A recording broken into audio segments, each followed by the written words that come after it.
నేను ఇంకా ఆలస్యం చేయకుండా బైబిల్లో ముహమ్మద్ సల్లల్లాహు అలైహి వసల్లం అనే అంశాన్ని ప్రసంగించుటకు సోదరుడు షఫీ గారిని ఆహ్వానిస్తున్నాను. సోదరుడు షఫీ. అల్హమ్దులిల్లాహి వహదా వస్సలాతు వస్సలాము అలా మల్లాహ్ నబీ అబాదా అమ్మా బాద్ ఫఅఊజు బిల్లాహి మినష్ షైతానిర్ రజీం బిస్మిల్లాహిర్ రహమానిర్ రహీం వఇజ్ ఖాల ఈసా ఇబ్ను మర్యమ యా బనీ ఇస్రాయీల్ ఇన్నీ రసూలుల్లాహి ఇలైకుం ముసద్దిఖన్ లిమా బైన యదైహి మినత్ తౌరాతి వ ముబశ్శిరా బిరసూలి యాతి మిన్ బాద్ ఇస్ముహు అహ్మద్ బిస్మిల్లాహిర్ రహమానిర్ రహీం రబ్బి ఇష్రహ్ లీ సద్రి వయస్సిర్ లీ అమ్రి వహలుల్ ఉఖ్దతం మిన్ లిసాని యఫ్ఖహు కౌలి. అనంత కరుణామయుడు, అపార కృపాశీలుడు, సర్వలోకాల సృష్టికర్త అయిన అల్లాహ్ పేరుతో ప్రారంభిస్తున్నాను. సభా నిర్వహణకర్త సోదరుడు ఇలియాస్, సోదరుడు సిరాజుర్ రెహమాన్, నేటి కార్యక్రమానికి విచ్చేసినటువంటి సోదర సోదరి మండలందరినీ కూడాను ఇస్లామీయ పద్ధతిలో ఆహ్వానిస్తున్నాను. అస్సలాము అలైకుం వరహమతుల్లాహి వబరకాతుహు. దీని అర్థం కరుణామయుడు, కృపాకరుడు అయిన అల్లాహ్ యొక్క శాంతి మరియు శుభాలు మీ అందరి జీవితాలలో వర్షించుగాక. నేటి నా అంశం బైబిల్లో ముహమ్మద్ సల్లల్లాహు అలైహి వసల్లం. నేటి నా యొక్క ప్రసంగం 2 భాగాలుగా ఉంటుంది. మొదటి భాగంలో ప్రవక్త ముహమ్మద్ వారి పరిచయం మరియు ముస్లిమేతర మేధావుల దృష్టిలో ముహమ్మద్ సల్లల్లాహు అలైహి వసల్లం వారి స్థానం ఏమిటి. రెండవ భాగము ప్రవక్త ముహమ్మద్ సల్లల్లాహు అలైహి వసల్లం వారి ప్రవచనాలు బైబిల్లో. మొదటి భాగం ప్రవక్త ముహమ్మద్ సల్లల్లాహు అలైహి వసల్లం వారి పరిచయం. ముహమ్మద్ ఎవరు అని అంటే ఇస్లాం ధర్మాన్ని ప్రారంభించినటువంటి, స్థాపించినటువంటి ఒక ప్రవక్త అని చాలా మంది ముస్లిమేతర సోదరులు అనుకుంటూ ఉంటారు. వాస్తవానికి ప్రవక్త ముహమ్మద్ ఇస్లాంని ప్రారంభించినటువంటి, ఇస్లాంని స్థాపించినటువంటి ప్రవక్త కానే కాదు. కానీ ఇస్లాం ధర్మాన్ని సంపూర్ణము చేసినటువంటి చిట్ట చివరి దైవ ప్రవక్త ముహమ్మద్ సల్లల్లాహు అలైహి వసల్లం. దీనికి సంబంధించి ఖురాన్ గ్రంథంలో 33వ సూరే అల్ అహజాబ్ 40వ వాక్యాన్ని పరిశీలించినట్లయితే అక్కడ మాకాన ముహమ్మదిం అబా అహదిం మిర్ రిజాలకుం వలాకిర్ రసూలుల్లాహి వ ఖాతమన్ నబీన్. ప్రవక్త ముహమ్మద్ సల్లల్లాహు అలైహి వసల్లం మీ పురుషులలోని ఎవరికీ తండ్రి కాదు, కానీ ఆయన అల్లాహ్ యొక్క సందేశహరుడు, వ ఖాతమన్ నబీన్, ఆయన ప్రవక్తల పరంపరను సమాప్తం చేసేటటువంటి చిట్ట చివరి దైవ ప్రవక్త అంటుంది ఖురాన్ గ్రంథం. మరియు ఈ ప్రవక్త ముహమ్మద్ సల్లల్లాహు అలైహి వసల్లం వారు గత ప్రవక్తల మాదిరిగా ఏదో ఒక జాతికో, ఏదో ఒక సంఘానికో, ఏదో ఒక వర్గానికో, ఏదో ఒక కాలానికో పరిమితమైనటువంటి ప్రవక్త కానే కాదు. మరి ఈ ప్రవక్త సమస్త మానవాళి కోసము ప్రళయం వరకు వచ్చినటువంటి చిట్ట చివరి దైవ ప్రవక్త. ఈ ప్రవక్త ముహమ్మద్ సల్లల్లాహు అలైహి వసల్లం వారి గురించి ముస్లిమేతర మేధావులు ఏమని భావిస్తున్నారు, వారి దృష్టిలో ప్రవక్త ముహమ్మద్ వారి స్థానం ఏ విధంగా ఉంది చూసినట్లయితే, మొదటగా అనిబిసెంట్ అనేటటువంటి రచయిత, ఇతను ఒక తత్వవేత్త. వీరు రాసినటువంటి the life and teaching of Muhammad అనేటువంటి పుస్తకము, అంటే ప్రవక్త ముహమ్మద్ వారి జీవన విధానము మరియు వారి యొక్క బోధనలు. ఇది 1952వ సంవత్సరంలో మద్రాసు నుండి వెలువడినటువంటి ఈ పుస్తకంలో వారు రాస్తున్నారు.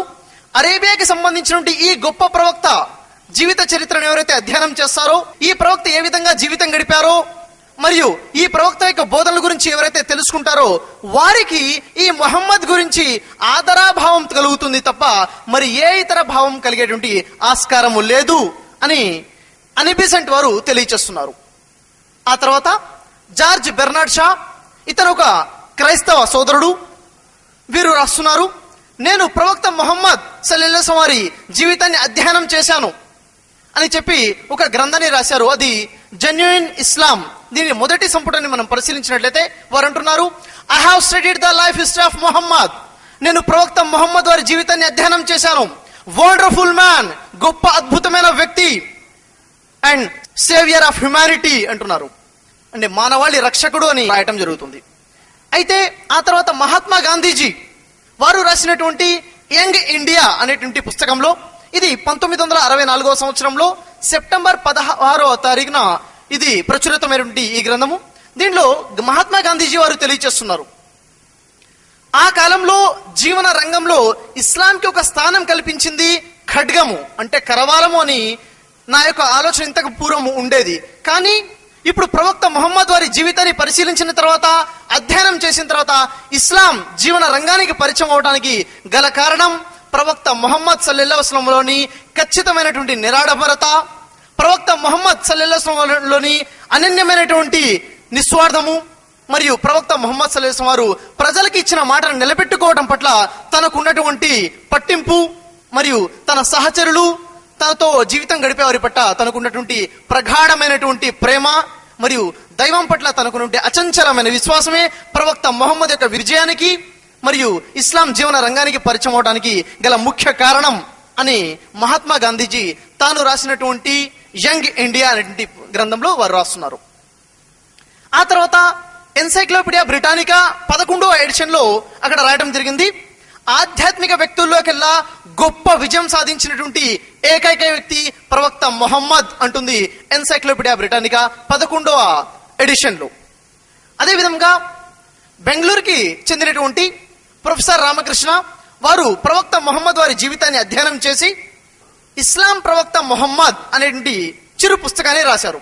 దానిలో వారు రాస్తున్నారు, ప్రవక్త మొహమ్మద్ ఒక అనాథ కానీ సమస్త మానవాళికి ఆదర్శనీయుడు అని రాస్తున్నారు ఒక ముస్లిమేతర సోదరుడైనటువంటి ప్రొఫెసర్ రామకృష్ణ. ఇలా చెప్పుకుంటూ పోతే అనేక మంది మేధావులు ప్రవక్త వారిని ప్రశంసించుకుంటూ ఆదర్శనీయుడు అని రాసినటువంటి అనేక గ్రంథాలు మనకి కనబడుతున్నాయి. మరి చివరగా మైకేల్ హెచ్ హార్ట్ అనేటటువంటి అమెరికన్ క్రిస్టియన్, అమెరికా క్రైస్తవుడు, ఇతను ఒక ఫిలాసఫర్, తత్వవేత్త మరియు మ్యాథమెటిషియన్ కూడాను, గణిత శాస్త్రవేత్త. వీరు ఒక పుస్తకాన్ని రాశారు, అదేమిటి the 100 A ranking of most influential persons in history. 100 మంది వరుస క్రమముగా చరిత్రలోని ఆదర్శనీయులు ప్రభావశీలులైన వ్యక్తులు అని. వీరు చరిత్రలో ఉన్నటువంటి గొప్ప ఆదర్శనీయులైనటువంటి ప్రభావశీలులైనటువంటి 100 మందిని ఎన్నుకుని వారికి వరుస క్రమంలో వారికి స్థానాలు కల్పించారు. మరి వీరు 3వ స్థానంలో జీసస్ వారికి, యేసు వారికి స్థానాన్ని కల్పించారు. మైకేల్ హెచ్ హార్ట్ మొదటి స్థానంలో ప్రవక్త ముహమ్మద్ వారిని ఎన్నుకోవడం జరిగింది.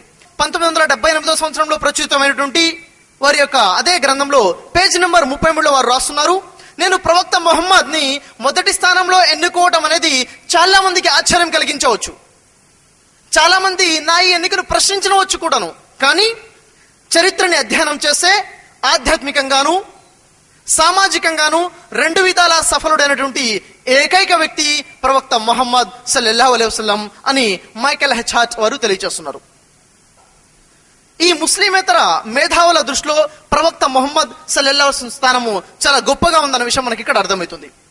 మరియు నేటి ప్రసంగంలోని 2వ భాగమైనటువంటి బైబిల్లో ముహమ్మద్ సల్లల్లాహు అలైహి వసల్లం, దీనికి సంబంధించి ఖురాన్ గ్రంథంలో 7వ అధ్యాయం సూర అరాఫ్ 157వ వాక్యాన్ని మనం పరిశీలించినట్లయితే అక్కడ నిరక్షరాస్యుడు, చదవటము రాయటము రానటువంటి ఈ ప్రవక్త యొక్క ప్రస్తావన మీ వద్ద ఉన్నటువంటి గ్రంథాలలో లభిస్తుంది. దీనికి సంబంధించి బైబిల్ గ్రంథాన్ని మనం పరిశీలించినట్లయితే బైబిల్లో యెషయా గ్రంథము 29వ అధ్యాయము 12వ వాక్యాన్ని పరిశీలిస్తే, అక్షరములు తెలియని వానికి దయచేసి దీనిని చదవని అప్పగించబడును, అతను నాకు అక్షరములు చదవటం రాదు అనును. ఇది ఒక లేఖనము, జరగబోయే విషయము. ఏమి జరగబోతుంది? అక్షరాలు తెలియని వానికి చదవమని ఒక బాధ్యత అప్పగించబడుతుంది. అతను అంటాడు నాకు చదవటము రాదు అని. మరి ఇది ఎవరి విషయంలో నెరవేరింది అంటే అది ప్రవక్త ముహమ్మద్ సల్లల్లాహు అలైహి వసల్లం వారి జీవితంలో నెరవేరింది. వారి యొక్క జీవితాన్ని మనం పరిశీలించినట్లయితే ప్రవక్త ముహమ్మద్ సల్లల్లాహు అలైహి వసల్లం వారు ఒక నిరక్షరాస్యులు, వారికి చదవడము కానీ రాయటము కానీ రానటువంటి ఒక ప్రవక్త. వారికి 40 సంవత్సరాల వయసులో ఉన్నప్పుడు వారు మక్కా పట్టణం ఆవల ఉన్నటువంటి హీరా గృహలో కూర్చొని దైవాన్ని ధ్యానం చేస్తూ దైవాన్ని స్మరిస్తూ ఉండగా జిబ్రాయిల్ దైవదూత అంటే గాబ్రియల్ దైవదూత తనకి ప్రత్యక్షమై అంటున్నారు యఖ్రా. ఈ ప్రస్తావన ఖురాన్ గ్రంథంలోని సూర అలహ్ 96వ సూర 1వ వాక్యంలో మనకు కనబడుతుంది. ఏమంటున్నారు గాబ్రియల్ దూత? యఖ్రా అంటే పఠించు, చదువు. ప్రవక్త ముహమ్మద్ సల్లల్లాహు అలైహి వసల్లం సమాధానం చెప్తున్నారు, మా నబి ఖారి, నాకు చదవటము రాదు. గాబ్రియల్ దూత మళ్ళీ అంటున్నారు, యఖరా, పఠించు. ప్రవక్త వారు అంటున్నారు, మా నబి ఖారి, నాకు చదవటము రాదు. చూసారా, యెషయా గ్రంథంలో చెప్పబడిన లేఖనము ప్రవక్త ముహమ్మద్ సల్లల్లాహు అలైహి వసల్లం జీవితంలో అదే విధముగా మనకి కనబడుతుంది. మరి ఈ లేఖనము ప్రవక్త వారికి సంబంధించింది అన్న విషయము మనకి స్పష్టంగా అర్థమవుతుంది. బైబిల్ గ్రంథంలో పాత నిబంధన మొదటి 5 పుస్తకాలు మనం గమనించినట్లయితే ఆది కాండము, నిర్గమాకాండము, లేవియాకాండము, సంఖ్యాకాండము, ద్వితీయోపదేశ కాండము, ఈ 5 కాండాలని మోషే ధర్మశాస్త్రము అని అంటారు. మరి ఈ మోషే ధర్మశాస్త్రంలోని చివరి పుస్తకము ద్వితీయోపదేశ కాండంలో 18వ అధ్యాయం 18వ వాక్యాన్ని మనం పరిశీలించినట్లయితే అక్కడ యెహోవా మోషేతో మాట్లాడుతున్నట్టుగా మనకు కనబడుతుంది. ఏమని? వారి సహోదరుల నుండి నీ వంటి ఒక ప్రవక్తను వారి కొరకు పుట్టించదను, అతని నోట నా మాటలనుంచుదును, నేను అతనికి ఆజ్ఞాపించు యావత్తును అతను ప్రజలకు తెలియచేయను, మరియు అతడు నా నామమున తెలియచేయు నా వాక్యములు వినని వారి గురించి నేను విచారణ చేసేదను అని అక్కడ యెహోవా మాటలు అక్కడ మనకి కనబడుతున్నాయి. అయితే సోదర మహాశయులారా, ద్వితీయోపదేశ కాండము 18వ అధ్యాయము 18వ వాక్యంలో మనకి 5 ప్రవచనాలు కనబడుతున్నాయి. జాగ్రత్తగా గమనించండి. మొదటి ప్రవచనము, వారి సహోదరులలో నుండి. 1, వారు ఎవరు, వారి సహోదరులు ఎవరు. 2, నీ వంటి ఒక ప్రవక్త. నీవు అంటే మోషే, మోషే వంటి ప్రవక్త ఎవరు. 3, అతని నోట నా మాటలను ఉంచుదును, అతని నోట దేవుడు తన మాటల్ని ఉంచుతాడు. ఇది 3. 4వ ప్రవచనం మనం చూసినట్లయితే, నేను అతనికి ఆజ్ఞాపించు యావత్తును అతను ప్రజలకు తెలియచేయను. ఇది 4వ ప్రవచనము. 5వ ప్రవచనము, అతను నా నామమున చెప్పు నా మాటలు. మరి ఆ ప్రవక్త, పుట్టబోయే ప్రవక్త దేవుడి నామమున దేవుని వాక్యాలు చెప్తారు. ఈ 5 ప్రవచనాలు ఎవరి గురించి అంటే క్రైస్తవ సోదరులు అంటారు ఈ 5 కూడాను యేసుకు సంబంధించి ప్రవచనాలు అంటారు. కానీ ఈ 5 ప్రవచనాలు కూడాను చిట్ట చివరి దైవ ప్రవక్త ముహమ్మద్ సల్లల్లాహు అలైహి వసల్లం వారికి సంబంధించిన ప్రవచనాలు. రండి కాస్త మనం గమనిద్దాము. మొదటిది, వారి సహోదరులు. వారు ఎవరు? ఇశ్రాయేలు వంశీయులు. ఇశ్రాయేలు వంశీయుల యొక్క సహోదరులు వారెవరు అంటే అబ్రహాం యొక్క 2 కుమారులు ఇస్సాక్ మరియు ఇస్మాయిల్. ఇస్సాక్ సంతానంలోని వారు ఇశ్రాయేలు. వారి సహోదరులు ఎవరు? ఇస్మాయిల్ సంతానం వారు ఇస్మాయేలీలు, ఇశ్రాయేలుకు సహోదరులు. అయితే ఇస్మాయేలు సహోదరులు అన్న విషయము మనం బైబిల్ని పరిశీలించినట్లయితే బైబిల్లో ఆది కాండము 25వ అధ్యాయము 12 నుండి 19 వాక్యాలు మనం పరిశీలించినట్లయితే అక్కడ మనకి స్పష్టంగా అర్థమవుతుంది, ఇశ్రాయేలీయులకు ఇష్మాయేలు సహోదరులు అన్న విషయము. అంటే పుట్టబోయేటటువంటి సహోదరుడు, పుట్టబోయేటటువంటి ఆ సహోదరుని ప్రవక్త ఎవరై ఉండాలి? ఇస్మాయేలు నుండి వచ్చి ఉండాలి. అబ్రహాం యొక్క పెద్ద కుమారుడైనటువంటి ఇస్మాయిలు సంతానంలో నుండి వచ్చి ఉండాలి. మొదటి విషయం. మరి ఈ విషయము క్రైస్తవ సహోదరులకి మింగుడు పడనటువంటి విషయము. ఎందుకని? వారు అబ్రహాం యొక్క మొదటి కుమారుడైన ఇస్మాయిల్ని ఒక దాసి సంతానము, భార్య సంతానము కాదు, దాసి సంతానము అని ఒక చులకన భావాన్ని, ఏహ్య భావాన్ని క్రైస్తవ సోదరులు కలిగి ఉన్నారు. ఒక క్రైస్తవుడై ఉండి అలాంటి భావాన్ని కలిగి ఉండటం సమంజసమా? మార్కు సువార్తలో 12వ అధ్యాయము 31వ వాక్యాన్ని మనం పరిశీలించినట్లయితే అక్కడ యేసు వారు చెప్తున్నారు, ప్రధానమైన ఆజ్ఞల్లోకెల్లా 2 ప్రధానమైన ఆజ్ఞల గురించి. దానిలో 2వ ఆజ్ఞ, నిన్ను వలె నీ పొరుగు వారిని ప్రేమించుము. నిన్ను నువ్వు ఏ విధంగా అయితే ప్రేమించుకుంటున్నావో, నిన్ను నువ్వు ఏ విధంగా అయితే గౌరవించుకుంటున్నావో అలాగే నీ పొరుగు వారిని కూడా గౌరవించు అన్న విషయము ఇక్కడ యేసు వారు చెప్తున్నారు. మరి అలాంటప్పుడు ఇస్సాక్ సంతానమైనటువంటి ఈ ఇశ్రాయేలు, ఇస్మాయిల్ సంతానమైన ఇష్మాయిల్ గురించి ఇలాంటి చులకన భావన కలిగి ఉండటము ఎంత మాత్రము సమంజసము కాదు. అయితే క్రైస్తవులు ఇష్మాయిల్ని ద్వేషించినప్పటికీ, అసహించుకుంటున్నప్పటికీ యెహోవా మాత్రము ఇస్మాయిల్ని, ఇస్మాయిల్ యొక్క సంతానాన్ని ప్రేమిస్తున్నాడు, వారికి తోడుగా ఉన్నాడు, వారిని ఆశీర్వదిస్తున్నాడు అంటుంది బైబిల్. ఆది కాండము 16వ అధ్యాయం 3వ వాక్యంలో అక్కడ స్పష్టంగా మనకు తెలియచేయడం జరుగుతుంది. అక్కడ ఉన్నది దాసి సంతానము కాదు, భార్య సంతానము అని. అది ఎలాగా? అబ్రహాము భార్య అయినటువంటి సారా తన దాసి అయినటువంటి హాగరును తన పెనివిటి అయినటువంటి అబ్రహాముకు భార్యగా ఉండునట్లుగా ఇచ్చెను. హాగరు ఏమైపోయింది? భార్యగా అయిపోయింది. చేసింది ఎవరు అంటే అబ్రహాం యొక్క మొదటి భార్య అయినటువంటి సారానే హాగర్ని తన పెనివిటైనటువంటి అబ్రహాంకి భార్యగా ఇచ్చెను. ఆ భార్య యొక్క సంతానమే ఈ ఇస్మాయిల్, దాసి సంతానము కాదు. ఇస్మాయిల్కి అసలు ఇస్మాయిల్ అని పేరు ఎవరు పెట్టారు అంటే ఇస్మాయిల్కి ఇస్మాయిల్ అని పేరు పెట్టింది స్వయంగా యెహోవానే. అంటే యెహోవా ఇస్మాయిల్ని కావాలనే పుట్టించాడు, ఇస్మాయిల్ని ప్రేమిస్తున్నాడు కాబట్టి ఇస్మాయిల్కి ఇస్మాయిల్ అని పేరు పెట్టాడు అన్న విషయం మనకి అక్కడ స్పష్టంగా తెలుస్తుంది.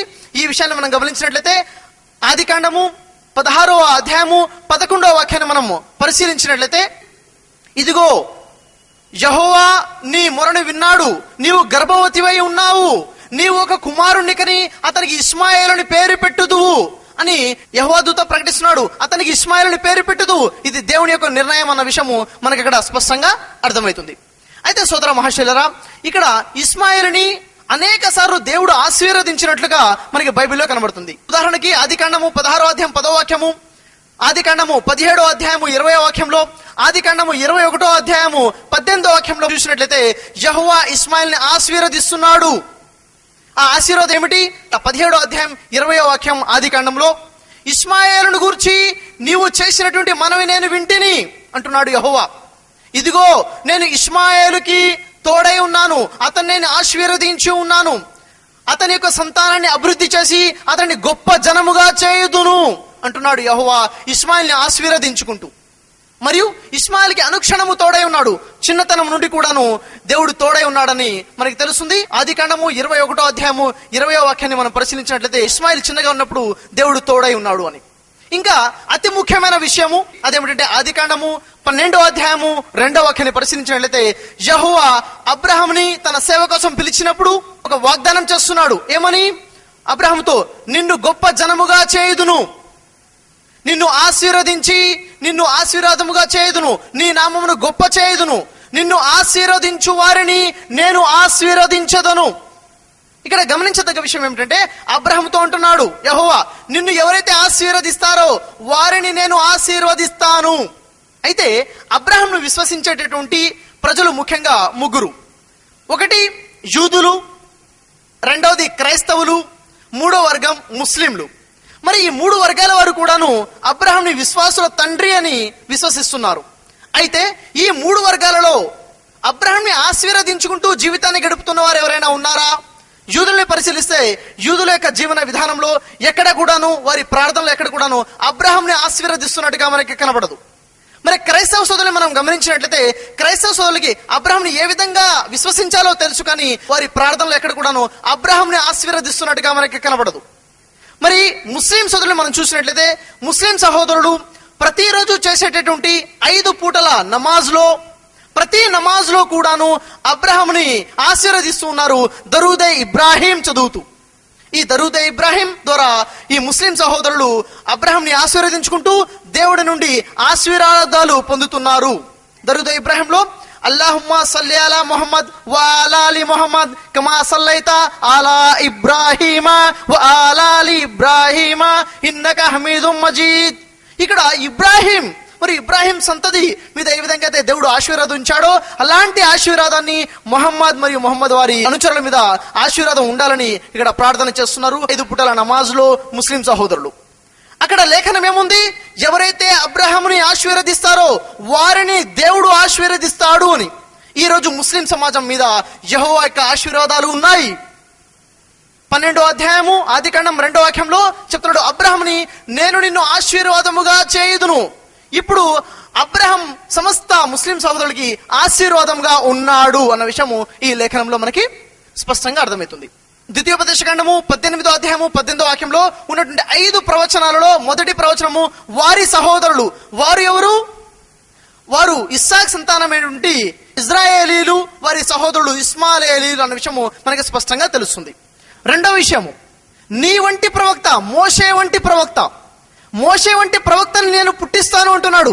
మోషే వంటి ప్రవక్త ఎవరు అంటే క్రైస్తవ సోదరులు అంటున్నారు మోషే వంటి ప్రవక్త మరెవరో కాదు, యేసు అంటున్నారు. యేసు ఎలాగా?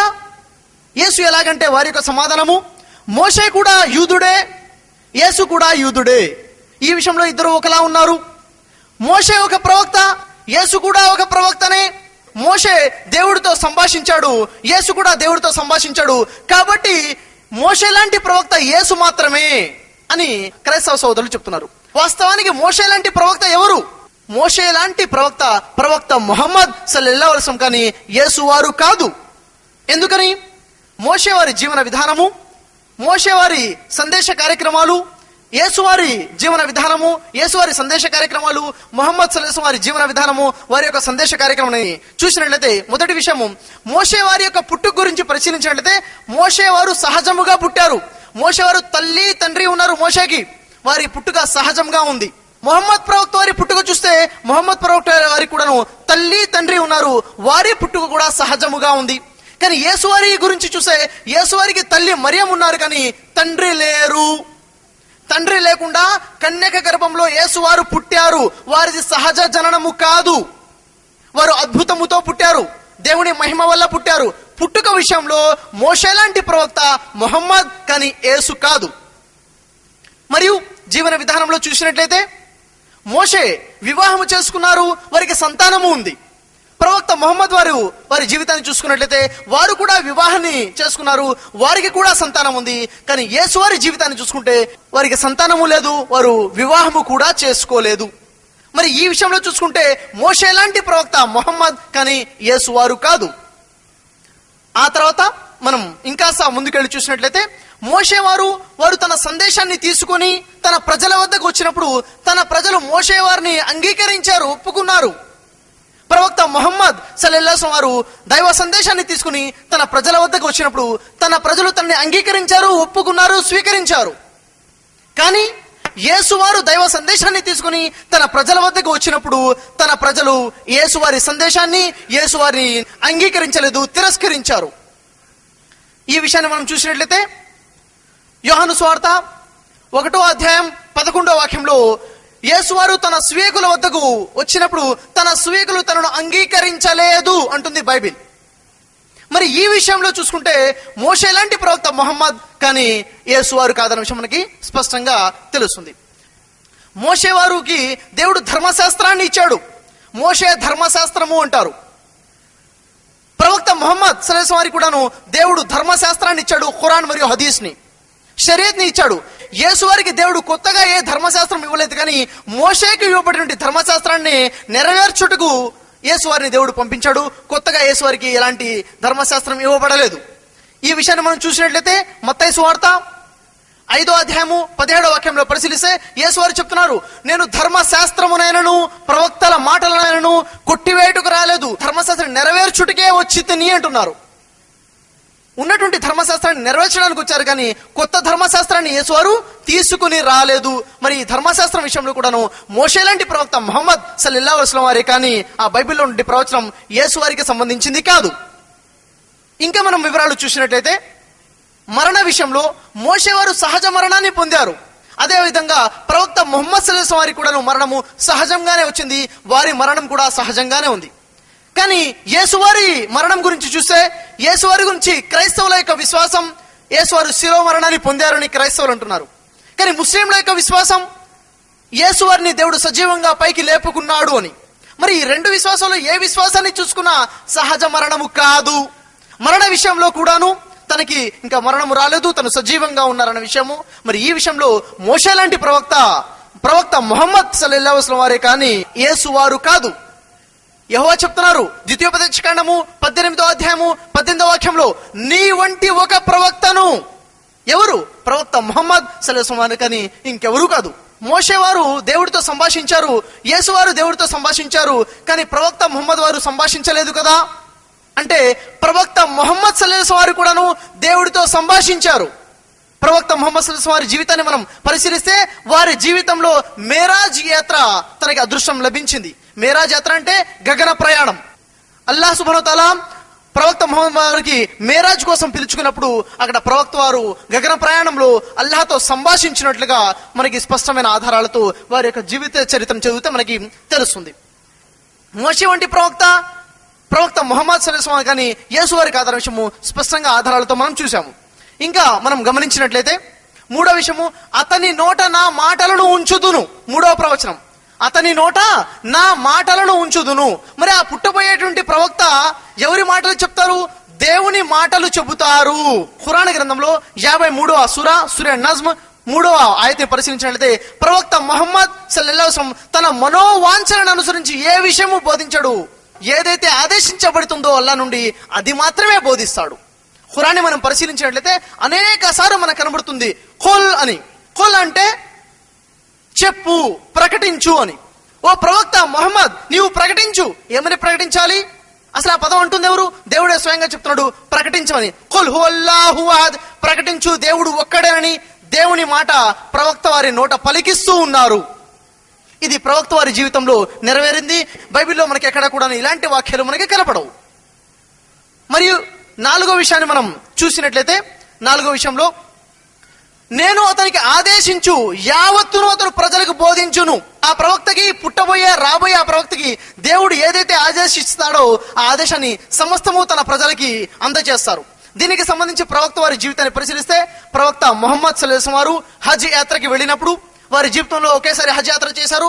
ఆ హజ్ యాత్రకు వెళ్ళినప్పుడు వారు అక్కడ నుండి సమావేశము, తన అనుచరులు దాదాపుగా 1,44,000 మంది సహాబీలు అక్కడ ఉంటారు. వారి ముందు ప్రవక్త ముహమ్మద్ సల్లల్లాహు అలైహి వసల్లం వారు ప్రసంగిస్తున్నారు. ఆ ప్రసంగంలో వారు అంటున్నారు, మీరు ప్రశ్నించబడతారు నా గురించి, మరి మీరు ఏమి సమాధానము చెబుతారు? ఏ విషయంలో? ఈ ప్రవక్త మీకు సందేశాన్ని అందచేశాడా లేదా? అప్పుడు అక్కడ నుండి సహచరులు అంటారు, మీరు పూర్తి సందేశాన్ని మాకు అందించారని మేము సాక్ష్యము చెబుతాము.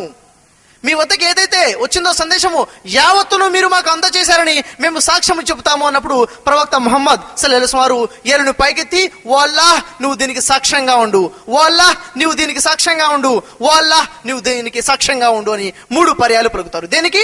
నువ్వు నాకు ఏదైతే ఆజ్ఞాపించావో ఆ యావత్తును సమస్తమును నేను ప్రజలకు బోధించేశాను, నీవే దీనికి సాక్ష్యంగా ఉండు అని ప్రవక్త ముహమ్మద్ సల్లల్లాహు అలైహి వసల్లం వారి జీవితంలో వారు పలికిన పలుకులు మనకి హజ్జతుల్ విదా ప్రసంగంలో మనకు కనబడుతున్నాయి. ఇక్కడ యెహోవా యొక్క వాక్యాలు చూసినట్లయితే అతను యావత్తును వారికి బోధించును. ప్రవక్త ముహమ్మద్ వారు యావత్తును సమస్తమును బోధించారన్న విషయము మనకి ఇక్కడ కనబడుతుంది.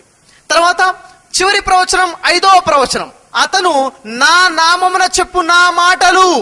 ఈ ఖురాన్ గ్రంథాన్ని మనం చూసినట్లయితే ఖురాన్ గ్రంథంలో ప్రతి అధ్యాయము ప్రారంభమున బిస్మిల్లాహిర్ రహమానిర్ రహీం, కరుణామయుడు కృపాకరుడైన అల్లాహ్ నామముతో అని ప్రారంభించబడుతుంది. దేవుని వాక్యాలు దేవుని నామముతో చెబుతున్నారు. ప్రవక్త ముహమ్మద్ సల్లల్లాహు అలైహి వసల్లం వారు ఏ ప్రసంగము చేసినా దేవుని వాక్యాలు ఎవరికి వినిపించినా బిస్మిల్లాహ్ అని మొదలు పెడతారు, అల్లాహ్ నామముతో. బైబిల్ అంటుంది నా నామముతో చెప్పు నా మాటలు. మరి ప్రవక్త ముహమ్మద్ సల్లల్లాహు అలైహి వసల్లం వారే కాదు, తన అనుచర పూర్తి ముస్లిం సమాజము ఖురాన్ని పఠించే ముందు ప్రతి సూరా ముందు కూడాను బిస్మిల్లాహ్తోనే, అల్లాహ్ నామంతోనే మొదలు పెడతారు. మీరు గమనించినట్లయితే నా నేటి ప్రసంగము కూడాను అల్లాహ్ నామముతోనే నేను మొదలు పెట్టాను. అయితే ఈ లేఖనం ప్రవక్త ముహమ్మద్ వారి జీవితంలో నెరవేరింది. నా నామమున చెప్పు నా మాటలు అన్న విషయం. అయితే సోదర మహాశయులారా, ఇవే కాదు అనేక ప్రవచనాలు ప్రవక్త ముహమ్మద్ సల్లల్లాహు అలైహి వసల్లం వారి గురించి బైబిల్ గ్రంథంలో మనకు కనబడుతున్నాయి. ఉదాహరణగా మనం గమనించినట్లయితే బైబిల్ కొత్త నిబంధనలో యోహాను సువార్త 1వ అధ్యాయం 19వ వాక్యం నుండి 25వ వాక్యం వరకు పరిశీలించినట్లయితే అక్కడ బాప్తిజము ఇచ్చేటటువంటి యోహాను ప్రస్తావన కనబడుతుంది. యోహాను బాప్తిజం ఇస్తున్నాడు. అక్కడ ఉన్నటువంటి యూదులకు అర్థం కాలేదు, ఎవరు ఇతను బాప్తిజం ఇస్తున్నాడు, అతను ఎవరో తెలుసుకొని రమ్మని అక్కడున్న యాజకులను లేవీయులను పంపిస్తారు. మరి అక్కడున్న యాజకులు లేవీయులు వెళ్ళి బాప్తిజం ఇచ్చు యోహానును అడుగుతున్నారు. చాలా జాగ్రత్తగా వినండి, ఇక్కడ మనకి ముఖ్యమైన విషయం తెలుస్తుంది. ఏమిటా విషయము? వెళ్ళి అడుగుతున్నారు, నీవెవరవు అని అడుగుతున్నారు. అని 3 ప్రశ్నలు అడుగుతున్నారు. నీవు ఏలియావా, నీవు క్రీస్తువా, నీవు ఆ ప్రవక్తవా అని 3 ప్రశ్నలు అక్కడ బాప్తిజం ఇచ్చే యోహానును అడుగుతున్నారు అక్కడికి వెళ్ళి నుండి ప్రజలు. అంటే మనకు అర్థమయ్యే విషయము, అక్కడున్న యూదులు ఈ 3 కోసం ఎదురు చూస్తున్నారు. మొదటిది ఏలియా కోసము, అందుకే నీవు ఏలియావా అని అడిగారు. వాళ్ళు క్రీస్తు కోసం ఎదురు చూస్తున్నారు కాబట్టి నీవు క్రీస్తువా అని అడిగారు. వారు ఆ ప్రవక్త కోసం కూడా ఎదురు చూస్తున్నారు కాబట్టి నీవు ఆ ప్రవక్తవా అని ప్రశ్నిస్తున్నారు. అయితే మరి ఈ 3 ఎవరు? ఏలియా ఎవరు, క్రీస్తు ఎవరు, ఆ ప్రవక్త ఎవరు అంటే యేసువారు చెప్తున్నారు. మత్తయి సువార్త 11వ అధ్యాయం 14వ వాక్యాన్ని చూసినట్లయితే, మీరు విశ్వసించినట్లయితే బాప్తిజము ఇచ్చు యోహానే ఆ ఏలియా, రాబోయు ఏలియా. 3లో ఒకటి క్లియర్ అయిపోయింది. ఏలియా ఎవరు? బాప్తిజం ఇచ్చు యోహానే ఆ ఏలియా అన్న విషయం మనకి క్లియర్ అయిపోయింది. మరి క్రీస్తు ఎవరు? ఎవరు అంటే యోహాను సువార్త 4వ అధ్యాయము 25-26 వాక్యాలు చదివితే ఒక స్త్రీ యేసుతో అడుగుతుంది, క్రీస్తు అనేటువంటి మెస్సయ్య వచ్చునని మేము ఎరుగుదుము, ఆయన వచ్చినప్పుడు మాకు సమస్తమును బోధించును అని ఆ స్త్రీ అన్నప్పుడు యేసు వారు ఎదురుగా ఉన్నారు, అంటున్నారు, నేనే ఆయనను. ఏ క్రీస్తు కోసం ఎదురు చూస్తున్నారో, ఏ మెస్సయ్య కోసం మీరు ఎదురు చూస్తున్నారో ఆ క్రీస్తు నేనే అని స్వయంగా యేసు వారే సాక్ష్యం చెప్పారు. 3 విషయాల్లో 2 క్లియర్ అయిపోయాయి. ఏలియా ఎవరు? బాప్తిజం ఇచ్చి యోహాను. క్రీస్తు ఎవరు? ఈసా మసీహ్, మరియం కుమారుడైన యేసే ఆ క్రీస్తు అన్న విషయం తెలిసింది. మరి ఆ ప్రవక్త ఎవరు? ఆ ప్రవక్త ఎవరు అని క్రైస్తవ సోదరులు అడిగితే, లేదండి, అక్కడ 3 ప్రస్తావన లేదు, 2 ప్రస్తావనే ఉంది. యోహాను ప్రవక్తే, యేసు ప్రవక్తే, కాబట్టి ఆ ప్రవక్త అన్నారు. 3 కాదు, 2 గురించి అడగడం జరుగుతుంది అంటారు. కానీ మనం జాగ్రత్తగా చదివినట్లయితే యోహాను సువార్త 1వ అధ్యాయము 25వ వాక్యంలో అంటున్నారు అక్కడ ప్రజలు, మరి నీవు ఏలియానైనను క్రీస్తు అయినను ఆ ప్రవక్తవైనను కాని ఎడల ఎందుకు బాప్తిజము ఇచ్చుచున్నావు? స్పష్టంగా తెలిసింది, వారు 2 కోసం కాదు, 3 కోసం ఎదురు చూస్తున్నారు. ఆ ప్రవక్త ఎవరు? ఆ ప్రవక్త మరెవరో కాదు, అక్షరములు చదవటము రానటువంటి, నిరక్షరాస్యుడైనటువంటి, చదవటము రాయటము రానటువంటి యెషయా గ్రంథంలో కనబడుతున్నటువంటి ఆ ప్రవక్తనే ఈ ముహమ్మద్ ప్రవక్త, ఆ ప్రవక్తనే ఈ ఆ ప్రవక్త. ఈ ఆ ప్రవక్త మరెవరో కాదు, వారి సహోదరులో నుండి పుట్టబోయు ప్రవక్త, మోషే వంటి ప్రవక్త, యావత్తును ప్రజలకి అందచేసే ఆ ప్రవక్తనే ఈ ఆ ప్రవక్త యొక్క ప్రస్తావన. మరి క్రైస్తవ సమాజాన్ని మనం చూసినట్లయితే క్రైస్తవ సమాజంలో అనేక అంశాల గురించి, పాపము గురించి, శిలువ మరణం గురించి, త్రిత్వం గురించి, అనేక అంశాల గురించి, అనేక పదాల మీద అనేక గ్రంథాలు, అనేక చిరు పుస్తకాలు, అనేక పాంప్లెంట్లు వారు ప్రచురిస్తున్నట్టుగా మనం చూస్తున్నాం. కానీ ఏ ఒక్క పాంప్లెంట్ కూడా ఇప్పటివరకు ఆ ప్రవక్త ఎవరు అన్న విషయం మీద ప్రచురించబడలేదు. దీనికి గల కారణం పాపం వారికి తెలియకపోవచ్చు, ఆ ప్రవక్త యొక్క ప్రస్తావన వారికి తెలియదు. దీని గురించి మనం కాస్త గమనించినట్లయితే ఇది తెలుగు బైబిల్ గ్రంథం, ప్రొటెస్టెంట్ బైబిల్. ఇది కూడాను ప్రొటెస్టెంట్ బైబిలే. ఇది ప్రొటెస్టెంట్ బైబిలే. ఇది కొత్తగా ప్రచురించబడినటువంటిది, రీసెంట్ గా వచ్చిన ఎడిషన్.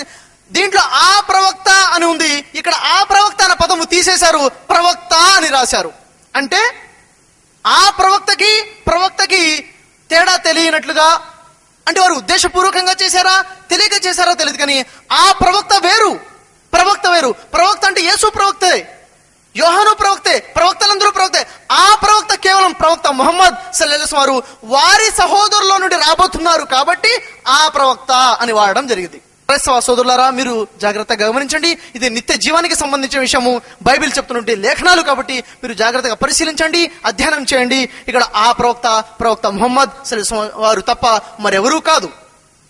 ఇంకా మనం గమనించినట్లయితే కొత్త నిబంధన గ్రంథము యోహాను సువార్త 14వ అధ్యాయం 16వ వాక్యంలో, 14వ అధ్యాయం 26వ వాక్యంలో, యోహాను సువార్త 15వ అధ్యాయము 26వ వాక్యంలో, అదే విధంగా యోహాను సువార్త 16వ అధ్యాయము 7 నుండి 14 వాక్యాలు చదివితే అక్కడ మనకి ఆదరణకర్త యొక్క ప్రస్తావన లభిస్తుంది.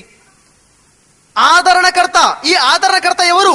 మనం జాగ్రత్తగా గమనించినట్లయితే యోహాను సువార్త 16వ అధ్యాయము 7వ వాక్యం నుండి మనం చదువుకుంటూ వచ్చినట్లయితే యేసు వారు చెప్తున్నారు, అయితే నేను మీకు సత్యము చెప్పుచున్నాను, నేను వెళ్ళిపోవటం వల్ల మీకు ప్రయోజనకరము, నేను వెళ్ళనిదే ఆదరణకర్త మీ వద్దకు రాడు, నేను వెళ్ళి ఆదరణకర్తను మీ వద్దకు పంపిస్తాను. ఆయన వచ్చి పాపమును గూర్చియు, నీతిని గూర్చియు, తీర్పును గూర్చియు లోకమును ఒప్పుకొనజేయును. మరి 12వ వాక్యం నుంచి మనం చదివినట్లుగా అంటున్నారు యేసువారు, నేను మీకు చెప్పవలసినవి ఇంకను అనేక విషయములు ఉన్నవి, కానీ ఇప్పుడు మీరు వాటిని విని సహించలేరు. ఆయన వచ్చినప్పుడు మిమ్మల్ని సర్వసత్యములోకి నడిపిస్తారు. తనంతటా తాను ఏమీ బోధించక ఏదైతే వింటారో అదే బోధిస్తారు, సంభవించబో విషయాలు తెలియచేస్తారు. ఆయన నా వాటిలో నుండి మీకు బోధిస్తారు, నన్ను మహిమపరుస్తారు అని యేసువారు తెలియచేస్తున్నారు. ఎవరి ప్రస్తావన, ఎవరి గురించి ఇక్కడ యేసువారు చెప్తున్న విషయాలు? రండి కాస్త జాగ్రత్తగా పరిశీలిద్దాం. యేసువారు అంటున్నారు 7వ వాక్యంలో, అయితే నేను మీతో సత్యము చెప్పుచున్నాను. అంటే ఇప్పటివరకు అసత్యం చెప్పారని అర్థం కాదు, ఇప్పటివరకు సత్యమే చెప్పారు. ఇప్పుడు చెప్తుంది సత్యం. ఎలాంటి సత్యము? మీరు తప్పేమో అనుకుంటారు, మీరు నమ్మరేమో అలాంటి సత్యము. కాబట్టి నేను ముందుగానే చెప్తున్నాను, నేను సత్యము చెప్తున్నాను, మీరు తప్పగా నమ్మండి. మరి ఆ విషయం ఏమిటి? యేసువారు ఎప్పుడు కూడాను ఇలాంటి విషయం చెప్పలేదు. నేను సత్యము చెప్తున్నానని అంటున్నాను. నేను సత్యము చెప్పుచున్నాను. ఏమిటది? నేను వెళ్ళిపోవుట వలన మీకు ప్రయోజనకరము. యేసువారు ఉంటే లాభమా, వెళ్ళిపోతే లాభమా? యేసువారు వారితో పాటు ఉంటేనే వారికి లాభము. వారు తోడుగా అద్భుతాలు చేస్తూ, మహిమలు చేస్తూ, హీలింగ్స్ చేస్తూ. కానీ యేసువారు అన్నారు, నేను వెళ్ళిపోవటం వల్ల మీకు ప్రయోజనకరము. ఏంటి ఆ ప్రయోజనం? నేను వెళ్ళని ఎడల ఆ ఆదరణకర్త మీ వద్దకు రాడు. ఆదరణకర్త వస్తాడు. ఆదరణకర్త వస్తే మీకు లాభము. ఆయన నేనుంటే రాడు. నేను వెళ్ళి ఆయన్ని పంపిస్తాను. ఇక రండి సోదర మహాశయులారా, ఈ ఆదరణకర్త ఎవరు? ఈ ఆదరణకర్త ఎవరో మనం తెలుసుకుంటే ఈ ప్రపంచంలో అతి పెద్ద వర్గాలైనటువంటి క్రైస్తవ వర్గము, అతి పెద్ద వర్గం నుండి ముస్లిం వర్గము ఒకటైపోతాయి. రండి, మరి ఈ ఆదరణకర్త ఎవరు అంటే క్రైస్తవ సహోదరులు అంటున్నారు, ఇది పరిశుద్ధాత్మ. పరిశుద్ధాత్మకు సంబంధించి ఇక్కడ ప్రస్తావన చెప్పబడుతుంది. కానీ ఇది పరిశుద్ధాత్మకు సంబంధించింది కాదు, ఇది ప్రవక్త ముహమ్మద్ సల్లల్లాహు అలైహి వసల్లం వారి ప్రస్తావన ఇక్కడ చెప్పబడుతుంది. రండి కాస్త మనం గమనిద్దాం. ఆదరణకర్త పరిశుద్ధాత్మ. పరిశుద్ధాత్మ అంటే ఒక శక్తి. ముహమ్మద్ సల్లల్లాహు అలైహి వసల్లం అంటే ఒక వ్యక్తి. పరిశుద్ధాత్మ అంటే ఒక శక్తి. ఆదరణకర్త ప్రవక్త ముహమ్మద్ అంటే ఒక వ్యక్తి. మరి ఆదరణకర్త ఒక శక్తినా, ఒక వ్యక్తినా? ఎక్కడెక్కడైతే బైబిల్లో పరిశుద్ధాత్మ ప్రస్తావన ఉందో, పరిశుద్ధాత్మ వచ్చినప్పుడు అది ఇది అని, పరిశుద్ధాత్మ వచ్చింది, పోయింది, వాలింది అని శక్తిని ఉపయోగించినట్టుగా వాడింది. మరి ఆదరణకర్త అని ఎక్కడెక్కడైతే బైబిల్లో ప్రస్తావన ఉందో, ఆయన వచ్చినప్పుడు, ఆయన వస్తాడు, ఆయన బోధిస్తాడు, ఆయన ఈయన అని వాడడం జరిగింది. ఒక వ్యక్తికి సంబంధించి వాడడం జరిగింది. ఆదరణకర్త అంటే శక్తి కానే కాదు. ఆదరణకర్త అంటే ఒక వ్యక్తికి సంబంధించిన ప్రస్తావన మాత్రమే. క్రైస్తవ సమాజంలో ఆదరణకర్త అంటే శక్తి అని, ఆదరణకర్త అంటే లేదు లేదు లేదు వ్యక్తి అని క్రైస్తవ పూర్తి సమాజం రెండు భాగాలుగా చీలిపోయింది. రండి, మనము ఈ చీలికని కలపడం కోసము వాస్తవానికి ఆదరణకర్త ఎవరు? మొదటి విషయం తెలిసింది, అది శక్తి కాదు, అది వ్యక్తి మాత్రమే. మరి అది పరిశుద్ధాత్మ అంటే యేసువారు స్పష్టంగా చెప్తున్నారు, నేను వెళ్ళనిదే ఆదరణకర్త మీ వద్దకు రాడు. యేసువారు భూమి మీద ఉంటే పరిశుద్ధాత్మ భూమి దిగి వస్తుందా? రాకూడదు. నేను వెళ్ళనిదే ఆదరణకర్త మీ వద్దకు రాడు అని అక్కడ యేసువారు చెప్తున్నారు. కానీ పరిశుద్ధాత్మ అనేక సార్లు భూమి దిగి వస్తూ ఉంది, పోతూ ఉంది. భూమి మీద యేసువారు ఉన్నప్పుడుగానే, యేసువారి కన్నా ముందు పరిశుద్ధాత్మ భూమి దిగి వచ్చేది, యేసువారు ఉన్నప్పుడు కూడా పరిశుద్ధాత్మ భూమి దిగి వస్తుంది. యేసువారి తర్వాత శిష్యుల దగ్గర కూడాను పరిశుద్ధాత్మ వచ్చినట్టుగా మనకి బైబిల్ సాక్ష్యం చెప్తుంది. కానీ ఆదరణకర్త యేసువారు వెళ్ళకపోతే రాడు. మనం గమనించినట్లయితే లూకాసు వార్త 3వ అధ్యాయము 22వ వాక్యము, యోహాను సువార్త 1వ అధ్యాయము 32వ వాక్యంలో యేసువారు బాప్తిజం పొంది ప్రార్థన చేయుచుండగా ఆకాశము తెరవబడి పరిశుద్ధాత్మ పావురము రూపంలో వచ్చి ఆయన మీద వాలెను. యేసువారు భూమి మీద ఉన్నప్పుడే పరిశుద్ధాత్మ వచ్చింది, ఆయన మీద వాలింది. కానీ యేసువారు అంటున్నారు, నేను వెళ్ళనిదే ఆదరణకర్త మీ వద్దకు రాడు. అంటే ఆదరణకర్త పరిశుద్ధాత్మ కానే కాదు. ఆదరణకర్త అంటే ప్రవక్త ముహమ్మద్ సల్లల్లాహు అలైహి వసల్లం వారు మాత్రమే. ఇంకా మనం గమనించినట్లయితే యోహాను అనేటువంటి భక్తుడు యోహాను సువార్త రాశాడు. యోహాను సువార్తే కాదు, అతను పత్రికలు కూడా రాశాడు. అక్కడ ఆదరణకర్త అనగా సత్య స్వరూపి అయిన ఆత్మ అని రాస్తున్నాడు భక్తుడైన యోహాను. ఏమిటి? ఆదరణకర్త అనగా సత్య స్వరూపి అయిన ఆత్మ. ఆత్మ అంటే ఏమిటి? పరిశుద్ధాత్మే కదా అని భ్రమించారు క్రైస్తవ సోదరులు. కానీ మనం పత్రికలను చదివినట్లయితే యోహాను ప్రవక్తలని కూడా ఆత్మ అని అనడం జరిగింది. ఉదాహరణకి మొదటి యోహాను 4వ అధ్యాయము పరిశీలించినట్లయితే అక్కడ చెప్తున్నారు, ప్రియులారా, అనేకమైన అబద్ధ ప్రవక్తలు లోకములోకి బయలుదేరి ఉన్నారు గనుక ప్రతి ఆత్మను నమ్మక. ప్రతి ప్రవక్తను నమ్మక అనడం లేదు, ప్రతి ఆత్మను నమ్మక. ఆ ఆత్మ దేవుని సంబంధమైనదో కాదో పరిశీలించుడి. ఆత్మని ఎవరంటున్నారు? ప్రవక్తని అంటున్నారు. సత్య స్వరూపి అయిన ఆత్మ అంటే సత్య స్వరూపి అయిన ప్రవక్త అని యోహాను యొక్క అర్థము. ఇది అర్థం చేసుకోవడంలో లోపము. క్రైస్తవులు ఇది పరిశుద్ధాత్మ అనుకున్నారు. ఇది ఒక గొప్ప ఆధారము. మరొక అతి ముఖ్యమైన ఆధారము, ఆదరణకర్త అంటే పరిశుద్ధాత్మ కానే కాదు, ఆదరణకర్త అంటే ఒక వ్యక్తి, అది ప్రవక్త ముహమ్మదే అంటానికి అతి గొప్ప ఆధారం నేను ముందు ఉంచుతాను. అదేమిటి అంటే యోహాను సువార్త 14వ అధ్యాయము 16వ వాక్యం చదివినట్లయితే అక్కడ ఈ విధంగా ఉంటుంది. యేసువారు అంటున్నారు, నేను తండ్రితో వేడుకుంటాను, మీ వద్ద ఎల్లప్పుడూ ఉండుటకు వేరొక ఆదరణకర్తను మీకు అనుగ్రహించను. ఎవరిని? వేరొక ఆదరణకర్త. వేరొక అంటే ఏమిటి? ఒక ఆదరణకర్త ముందున్నాడు, ఆ తర్వాత వేరొక ఆదరణకర్త, మరొక ఆదరణకర్త. అంటే ఒకటి కన్నా ఎక్కువ ఆదరణకర్తలు ఉండాలి, ఇద్దరు కనీసం ఆదరణకర్తలు ఉండాలి. అది పరిశుద్ధాత్మే అయితే 2 పరిశుద్ధాత్మలు ఉన్నాయా? లేదే. ఒక పరిశుద్ధాత్మ మరొక పరిశుద్ధాత్మ ఉందా? అక్కడ స్పష్టంగా ఉంది, వేరొక ఆదరణకర్తను మీకు అనుగ్రహించును. మరి వేరొక ఆదరణకర్త అంటే వేరొక ప్రవక్త అని. మరి మొదటి ఆదరణకర్త ఎవరు? మొదటి ఆదరణకర్త ఎవరో కాదు, యేసే మొదటి ఆదరణకర్త. ఆదరణకర్త అంటే బైబిల్ ఫుట్ నోట్ లో ఉంటుంది, ఉత్తరవాది. మొదటి యోహాను 2వ అధ్యాయం 1వ వాక్యాన్ని మనం చదివినట్లయితే, యేసు క్రీస్తు అను ఉత్తరవాది, యేసు క్రీస్తు అను ఆదరణకర్త అని ఉంది అక్కడ. యేసుక్రీస్తు ఎవరు? ఆదరణకర్త. వేరొక ఆదరణకర్త, మరొక ఆదరణకర్త ఎవరు? మరెవరో కాదు, ప్రవక్త ముహమ్మద్ సల్లల్లాహు అలైహి వసల్లం. యేసు ఎవరు? ఒక శక్తినా? యేసు ఒక శక్తినా, ఒక వ్యక్తినా? యేసు రక్త మాంసాలతో ఎముకలతో కూడినటువంటి ఒక వ్యక్తి, అతను ఒక శక్తి కాదు. అలాగే రాబో ఆ వేరొక ఆదరణకర్త రక్త మాంసాలు ఎముకలతో కూడినటువంటి ఒక వ్యక్తి అయి ఉంటాడు. అతను ఎవరో కాదు, ప్రవక్త ముహమ్మద్. ఆదరణకర్త ఎవరు అంటే యెషయా గ్రంథంలో చెప్పబడినటువంటి అక్షరములు తెలియనటువంటి ఆ నిరక్షరాస్యుడైన ప్రవక్త, ద్వితీయోపదేశ కాండంలో చెప్పబడినటువంటి వారి సహోదరులో పుట్టబోయేటువంటి ప్రవక్త, మోషే లాంటి ప్రవక్త, సమస్తము ప్రజలకి బోధించేటువంటి ప్రవక్త, దేవుడి నామముతో దేవుడి వాక్యాలు చెప్పేటువంటి ఆ ప్రవక్తనే ఈ ఆదరణకర్త తప్ప ఇంకెవరూ కాదన్న విషయము మనకి స్పష్టంగా తెలుస్తుంది. ఇంకా బైబిల్ని పరిశీలించినట్టయితే బైబిల్ గ్రంథము పాత నిబంధన సాంగ్స్ ఆఫ్ సాల్మన్స్, తెలుగులో పరమ గీతములు అని అంటారు. దీని యొక్క ఒరిజినల్ టెక్స్ట్ హెబ్రూ భాషలో ఉంది. హెబ్రూ భాషలో సాంగ్స్ ఆఫ్ సాల్మన్స్ 5వ అధ్యాయం 16వ వాక్యాన్ని పరిశీలించినట్లయితే అక్కడ హిక్కో హిక్కో లికుల్లి మొహమ్మదిం. మొహమ్మదిం ఇం అంటే గౌరవవాచకం.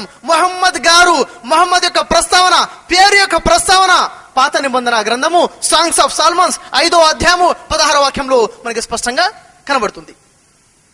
అయితే సోదర మహాశయులారా, ఇంకా అనేక ప్రవచనాలు బైబిల్లో మనకు కనబడుతున్నాయి. మనకున్న తక్కువ సమయంతో కొన్ని ప్రవచనాలు మాత్రమే మీ ముందు ప్రస్తావిస్తున్నాను. చివరగా ఒక ప్రవచనం. ఆ ప్రవచనం ఏమిటంటే ద్వితీయోపదేశ కాండము 18వ అధ్యాయం 18వ వాక్యం నేను ముందు మీ ముందు ప్రస్తావించను. దాని చివరి వాక్యాన్ని పరిశీలిస్తే, అతను నా నామమున చెప్పు నా మాటలు వినని వారి గురించి నేను విచారణ చేసేదను. ఏం చేస్తాడు? దేవుడు విచారణ చేస్తాడు. ఎవరైతే ఆయన మాటలు వినడో ఏమిటా విచారణ? కొత్త నిబంధన గ్రంథము అపోస్తుల కార్యము 3వ అధ్యాయము 22-23 వాక్యాలు. యెహోవా నాకు ఈ విధంగా సెలవిచ్చెను, ఆయన నా వంటి ఒక ప్రవక్తను మీ కొరకు మీ సహోదరుల నుండి పుట్టించును. ఆయన ఏమి బోధించినను ప్రతి విషయంలో ఆయన మాట వినవలెను. ఆయన ఏమి బోధించినను, ఆయన మీకు ఏమి చెప్పినను ప్రతి విషయంలో ఆయన మాట మీరు వినవలను. ఆ ప్రవక్త మాటలు వినని ప్రతి వాడు ప్రజలలో ఉండక సర్వనాశనమైపోతాడు అంటుంది బైబిల్. ఆ ప్రవక్త మాట వినని ప్రతి వాడు ప్రజలలో ఉండక సర్వనాశనమైపోతాడు. మరి ఆ ప్రవక్త మాట వినాలి. ఆ ప్రవక్త మాట స్వయంగా చెప్పిన మాటనా? కాదు, దేవుడు మాట తన నోట ద్వారా పలికిస్తున్నాడు. ఆ మాట మరేదో కాదు, ఖురాను గ్రంథం. సృష్టికర్త అన్న దైవం, చిట్ట చివరి దైవ ప్రవక్త, వేరొక ఆదరణకర్త, నిరక్షరాస్యుడు, అక్షరములు తెలియనివాడు, ఆ ప్రవక్త ముహమ్మద్ సల్లల్లాహు అలైహి వసల్లం వారి నోట పలికించిన మాట ఈ ఖురాన్ గ్రంథం. ఎవరైతే ఈ ఖురాన్ గ్రంథాన్ని విశ్వసించరో వారు ప్రజలలో ఉండక సర్వనాశనం అయిపోతారని అపోస్తుల కార్యము 3వ అధ్యాయము 22-23 వాక్యాలలో మనకు కనబడుతుంది. కాబట్టి క్రైస్తవ మహాశయులారా, మిమ్మల్ని ప్రేమపూర్వకంగా నేను మిమ్మల్ని ఆహ్వానిస్తున్నాను. రండి, జాగ్రత్తగా పరిశీలించండి. ఈ ప్రవక్త ముహమ్మద్ సల్లల్లాహు అలైహి వసల్లం వారి ప్రస్తావన మీ యొక్క బైబిల్లో ఉంది. అయితే మరొక విషయాన్ని మీ ముందు ప్రస్తావిస్తాను. అదేమిటి అంటే, ఈ ప్రోగ్రాంకు సంబంధించి క్యాన్వాసింగ్ జరిగేటప్పుడు, ప్రచారం జరిగేటప్పుడు కొంతమంది క్రైస్తవ సోదరులతో కలవడం జరిగింది. క్రైస్తవ సోదరులు అంటున్నారు, మొహమ్మద్ యొక్క పేరు బైబిల్లో ఉందా? బైబిల్లో మొహమ్మద్ అంటున్నారు. మొహమ్మద్ అనే పేరు ఉందా? తెలుగు బైబిల్లో ఉందా? ఈ తెలుగు బైబిల్లో మొహమ్మద్ అనే పేరు ఉందా? ఉంటే మేము నమ్ముతాము, లేకపోతే మేము నమ్మము అంటున్నారు. అంటే వాస్తవానికి తెలుగు బైబిల్లో మొహమ్మద్ అనే పేరు లేదు. అయితే ఒక విషయం గమనించాలి క్రైస్తవ సోదరులారా, ఒక విషయం జాగ్రత్తగా గమనించాలి. మొహమ్మద్ అనే పేరు ఉంటేనే మీరు నమ్ముతారా, లేకపోతే నమ్మరా? అలా అయితే ఒక విషయం చెప్పండి, యేసువారు రాకముందు, యేసువారు పుట్టక ముందు యేసు వస్తారు అని లేఖనాలు ఏమైనా బైబిల్లో ఉన్నాయా? వెంటనే క్రైస్తవ సోదరులు అంటారు, ఎందుకు లేవు? ఒకటేమిటి రెండేమిటి, వందలాది వాక్యాలు బైబిల్ పాత నిబంధన గ్రంథంలో వందలాది వాక్యాలు యేసు వస్తారని ఉంది అంటారు. నేను నమ్ముతాను, వందలాది వాక్యాలు ఉన్నాయి. ఒక్కసారైనా ఒక్క సందర్భంలో యేసు వస్తారు అని పేరుతో లేఖనం ఉందా? జీసస్ వస్తారని ఒక్క దగ్గరైనా లేఖనం ఉందంటే పేరుతో ఒక్క లేఖనము కూడా లేదు. మరి పేరుంటేనే నమ్మితే యేసువారి కూడా నమ్మకుండా ఉండాలి. యేసు పేరు లేదు, యేసువారి పేరు లేదు, యేసు వస్తారని యేసువారు లేఖనాలు ఉన్నాయి. అలాగే ప్రవక్త ముహమ్మద్ సల్లల్లాహు అలైహి వారి లేఖనాలు ఉన్నాయి.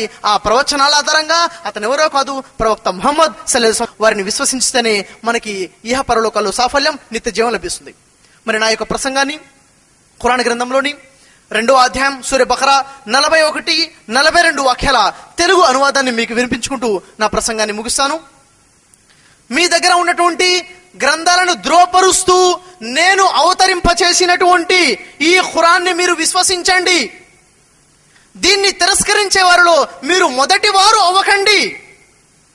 స్వల్ప లాభాలకి దేవుని వాక్యాలను అమ్మకండి. మీరు కేవలం దేవుడికే భయపడండి. సత్యాన్ని అసత్యంతో కలిపి తారుమారు చేయకండి. మీకు తెలిసిన తర్వాత కూడా సత్యాన్ని దాచివేయబాకండి. వాఖురద్దావునా అల్హమ్దులిల్లాహి రబ్బిల్ ఆలమీన్. అస్సలాము అలైకుం వరహ్మతుల్లాహి వబరకాతుహు. జజాకల్లాహు ఖైర్. ఇప్పటి వరకు మీరు ముహమ్మద్ సల్లల్లాహు అలైహి వసల్లం అనే అంశంపై సోదరుడు షఫీ గారి యొక్క ఆధారపూరితమైన ప్రసంగాన్ని ఆలకించారు.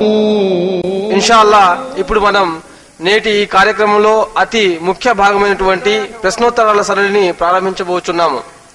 మనకున్న తక్కువ సమయంలో ఎక్కువ లాభాన్ని పొందటానికి ప్రశ్నలు చేయదలిచిన వారిని కొన్ని సూచనలు మరియు నిబంధనలు తప్పక పాటించవలసిందిగా నేను కోరుతున్నాను. ప్రశ్నించే వారి కోసం 3 మైకులు ఏర్పాటు చేయటం జరిగింది.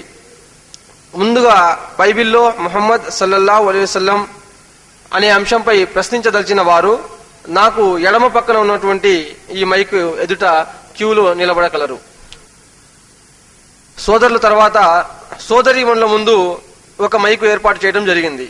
ప్రశ్న అడిగేవారు ముందుగా తమ పేరు మరియు వృత్తిని తెలియచేయాలి. ఒక్కసారి ఒక ప్రశ్న మాత్రమే అనుమతించబడుతుంది. ఒకవేళ ఎవరికైనా ఒకటి కన్నా ఎక్కువ ప్రశ్నలు ఉంటే వారు క్యూ వెనుకకు వెళ్లి 2వ వంతు కోసం ఎదురు చూడాలి. ఈనాటి ప్రసంగానికి సంబంధించిన ప్రశ్నలు మాత్రమే అంగీకరించబడుతుంది. ఈనాటి విషయంకు సంబంధించిన ప్రశ్నలు అంగీకరించబడవు. ప్రశ్నలు స్పష్టంగాను క్లుప్తంగాను ఉండాలి. వక్తతో వాదోపవాదాలు చేయరాదు. ప్రశ్నలు కేవలం తెలుగులోనే అడగాలి. సభ నిర్వహణకర్తగా ఏ సమాధానం అయినా ఇవ్వకుండా వారించేటటువంటి అధికారం నాకు ఉంది.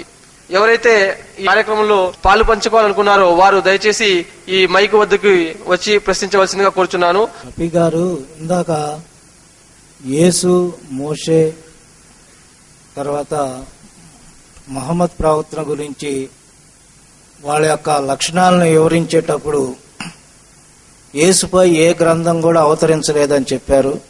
మరి ఇంజిల్ అనే గ్రంథం ఎవరిపై అవతరించింది? అల్హమ్దుల్లా. మీ పేరు, మీ వృత్తి చెప్పలేదండి. మీ పేరు? అబ్దుల్ మలిక్. అబ్దుల్ మలిక్ గారు చాలా మంచి ప్రశ్న అడిగారు. మరి మీరు మోషే, ముహమ్మద్ ప్రవక్త మరియు యేసు వారి గురించి పోలిక చెప్పేటప్పుడు మోషే వారికి ధర్మశాస్త్రం లభించింది, అదేవిధంగా ముహమ్మద్ ప్రవక్త కూడా ధర్మశాస్త్రం లభించింది, యేసు వారికి ఏమీ లభించలేదు అన్నారు కదా.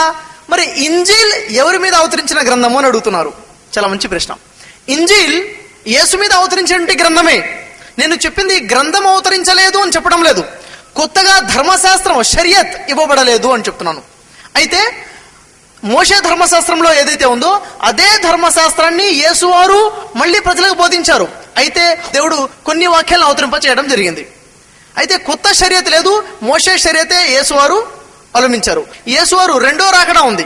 యేసువారు 2వ రాకడ ఉందని క్రైస్తవులే కాదు ముస్లింలమైన మేము ఎదురు చూస్తున్నాము. అయితే ఎందుకని ప్రవక్త ముహమ్మద్ సల్లల్లాహు అలైహి వసల్లం వారు తెలియజేశారు. ప్రవక్త ముహమ్మద్ సల్లల్లాహు అలైహి వసల్లం వారు ఏమని తెలియజేశారు? ఎవరి చేతిలో అయితే నా ప్రాణాలు ఉన్నాయో ఆ దేవుని సాక్షిగా ఈసా ఇబ్ను మర్యం కుమారుడైన యేసు, దేవుని కుమారుడు కాదు, మర్యం కుమారుడైన యేసు రానంత వరకు ప్రళయం సంభవించదు అని చెప్పారు. మరియు ఈ విషయాన్ని మనం పరిశీలించినట్లయితే బుఖారీ హదీస్లో 55వ అధ్యాయంలో ప్రవక్త ముహమ్మద్ సల్లల్లాహు అలైహి వసల్లం తెలియజేస్తున్నారు, యేసు వారు రెండో రాకడ వచ్చినప్పుడు వారు ఈ ఖురాన్ చట్ట ప్రకారముగా తీర్పు తీరుస్తారు. ఎందుకని? యేసువారే చెప్పారు కదా, ఆయన తర్వాత మరో ఆదరణకర్త వస్తారు, ఆయన మీద వాక్యాలు అవతరిస్తాయని, ఆ వాక్యాన్ని విశ్వసించు అన్నారు కదా. యేసువారు రెండో రాకడ వచ్చినప్పుడు ఈ ధర్మశాస్త్రాన్ని విశ్వసిస్తారు, ఈ ధర్మశాస్త్రం ప్రకారంగా ప్రచారం చేస్తారు, తీర్పు తీరుస్తారు, న్యాయం చేస్తారు. అయితే మీ ప్రశ్నకి సమాధానము, యేసువారికి ధర్మశాస్త్రం కొత్తగా లభించలేదని చెప్పాను, కానీ గ్రంథం లభించినది నేను మీకు చెప్పలేదు. మీ ప్రశ్నకు సమాధానం లభించిందని ఆశిస్తున్నాను. ఇప్పుడు రెండవ మైకు నుంచి సోదరి మన తరపు నుంచి ప్రశ్న తీసుకోవడం జరుగుతుంది. అస్సలాము అలైకుం వరహ్మతుల్లాహి వబరకాతుహు. వాలేకుమ్ అస్సలాం. నా ప్రశ్న, నేను క్రిస్టియన్ స్త్రీతో మాట్లాడేటప్పుడు దేవుడు త్రిత్వము, త్రియేక దేవుడు ఒక్కడు కాదు ముగ్గురు ఉన్నారు అని చెప్పారు. ఇదే ప్రస్తావన ఖురాన్లో కూడా ఉంది అని చెప్తున్నారు. వాస్తవానికి ప్రస్తావన ఖురాన్లో ఉందా? సోదరిమణి తను ఒక క్రైస్తవ స్త్రీతో మాట్లాడేటప్పుడు ఆ క్రైస్తవ స్త్రీ దేవుడు త్రిత్వమే ఉన్నాడు, దేవుడు త్రియేక దేవుడు, ఈ ప్రస్తావన ఖురాన్లో కూడా ఉంది, మరి అలా ఏమైనా ఉందా అని అడుగుతున్నారు. త్రిత్వము అన్న విషయము బైబిల్లో లేదు, కానీ ఖురాన్లో ఉంది. దేవుడు ముగ్గురు అన్న ప్రస్తావన బైబిల్లో లేదు, కానీ ఖురాన్లో ఉంది. ఏమని ఉంది? ఖురాన్ గ్రంథంలో 4వ అధ్యాయం సూరా నిసా 171వ వాక్యంలో చూసినట్లయితే వలా తఖూలు సలాస, ముగ్గురు అనకండి అని ఉంది.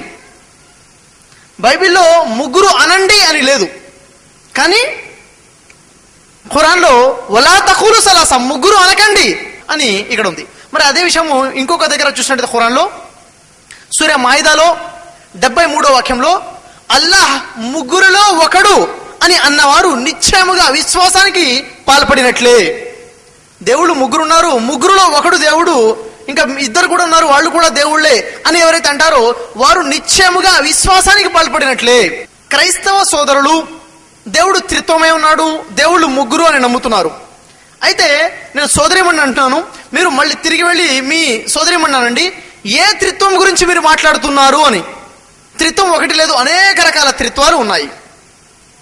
ఉదాహరణకు చూసినట్లయితే క్రైస్తవుల్ని త్రిత్వ సిద్ధాంతము అంటే ఏమిటి అని మనం ప్రశ్నించినట్లయితే వాళ్ళు అంటారు, పైన నుండి యెహోవా అంటే తండ్రి దేవుడు, యేసు కూడా దేవుడే, పరిశుద్ధాత్మ కూడా దేవుడే. ఈ ముగ్గురు వేరువేరుగా ముగ్గురు దేవుళ్ళు, వేరువేరుగా ముగ్గురు స్వతహాగా దేవుళ్ళు అని అంటారు. ఇది ఒక త్రిత్వ సిద్ధాంతం. మరికొంతమంది అంటారు, లేదండి ఇది తప్పండి, ఇది కాదు త్రిత్వం అంటే, పైన దేవుడున్నాడు యెహోవా, ఆ యెహోవానే యేసులాగా భూమి మీదకి వచ్చేసాడు.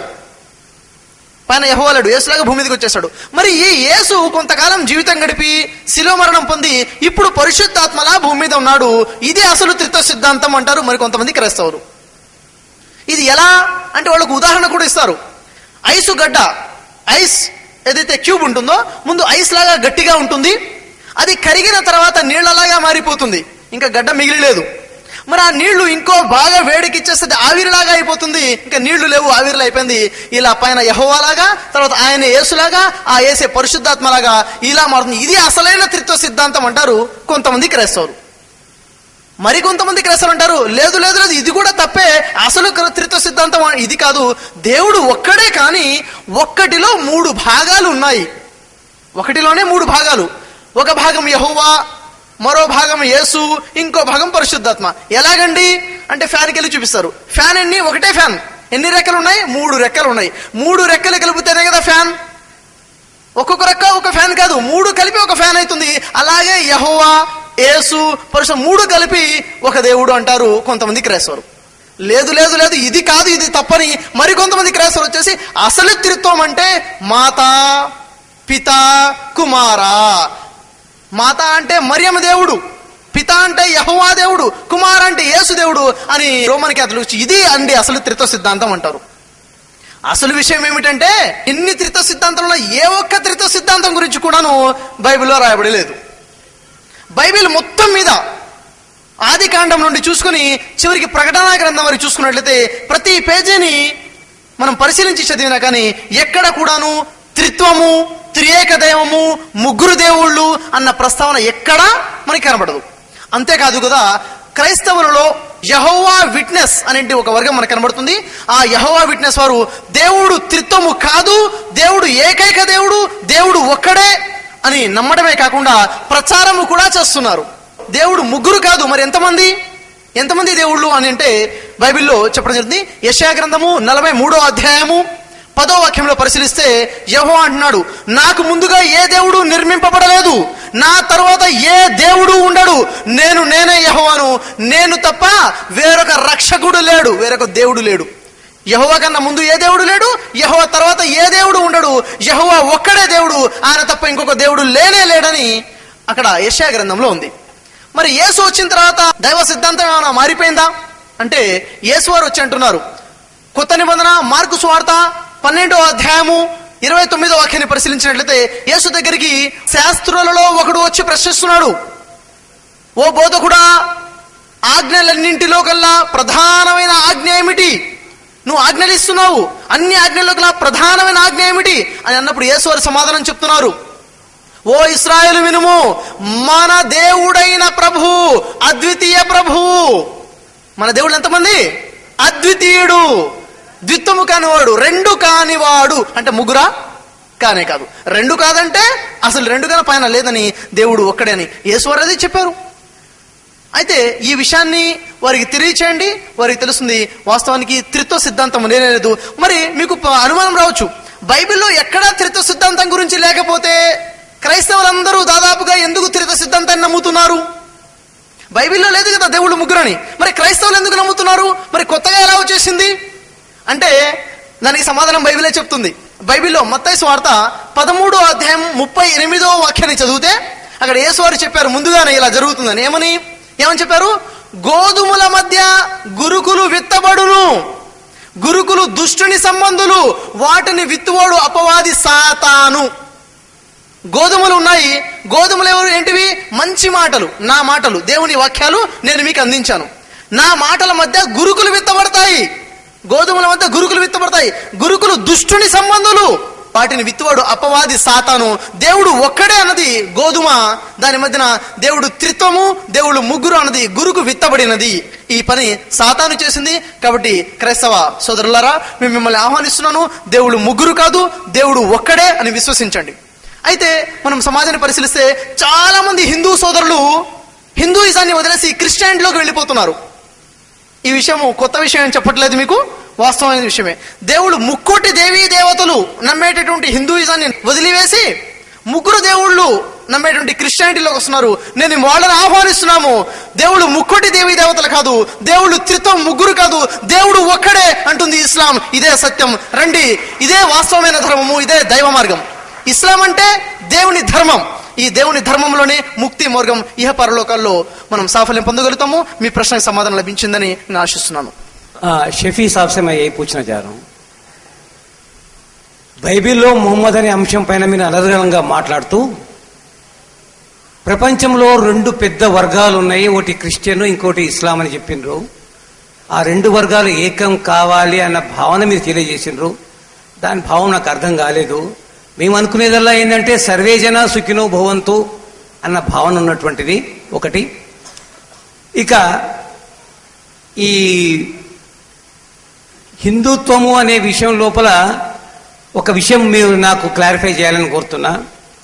వేదాలు, ఇప్పుడు క్రిస్టియానిటీకేమో బైబిల్ ఉంది మత గ్రంథము, ఇస్లాంకేమో ఖురాన్ ఉంది మత గ్రంథము.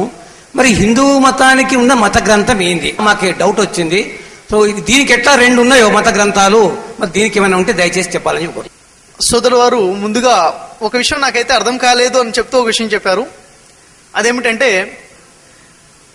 బైబిల్లో ముహమ్మద్ సల్లల్లాహు అలైహి వసల్లం వారి ప్రస్తావనని కనుక క్రైస్తవులు గుర్తిస్తే ప్రపంచంలో ఉన్న అతిపెద్ద వర్గాలైన క్రిస్టియానిటీ, క్రైస్తవ్యం మరియు ఈ ఇస్లాం, ముస్లింలు ఏకమవుతారు అని చెప్పారు.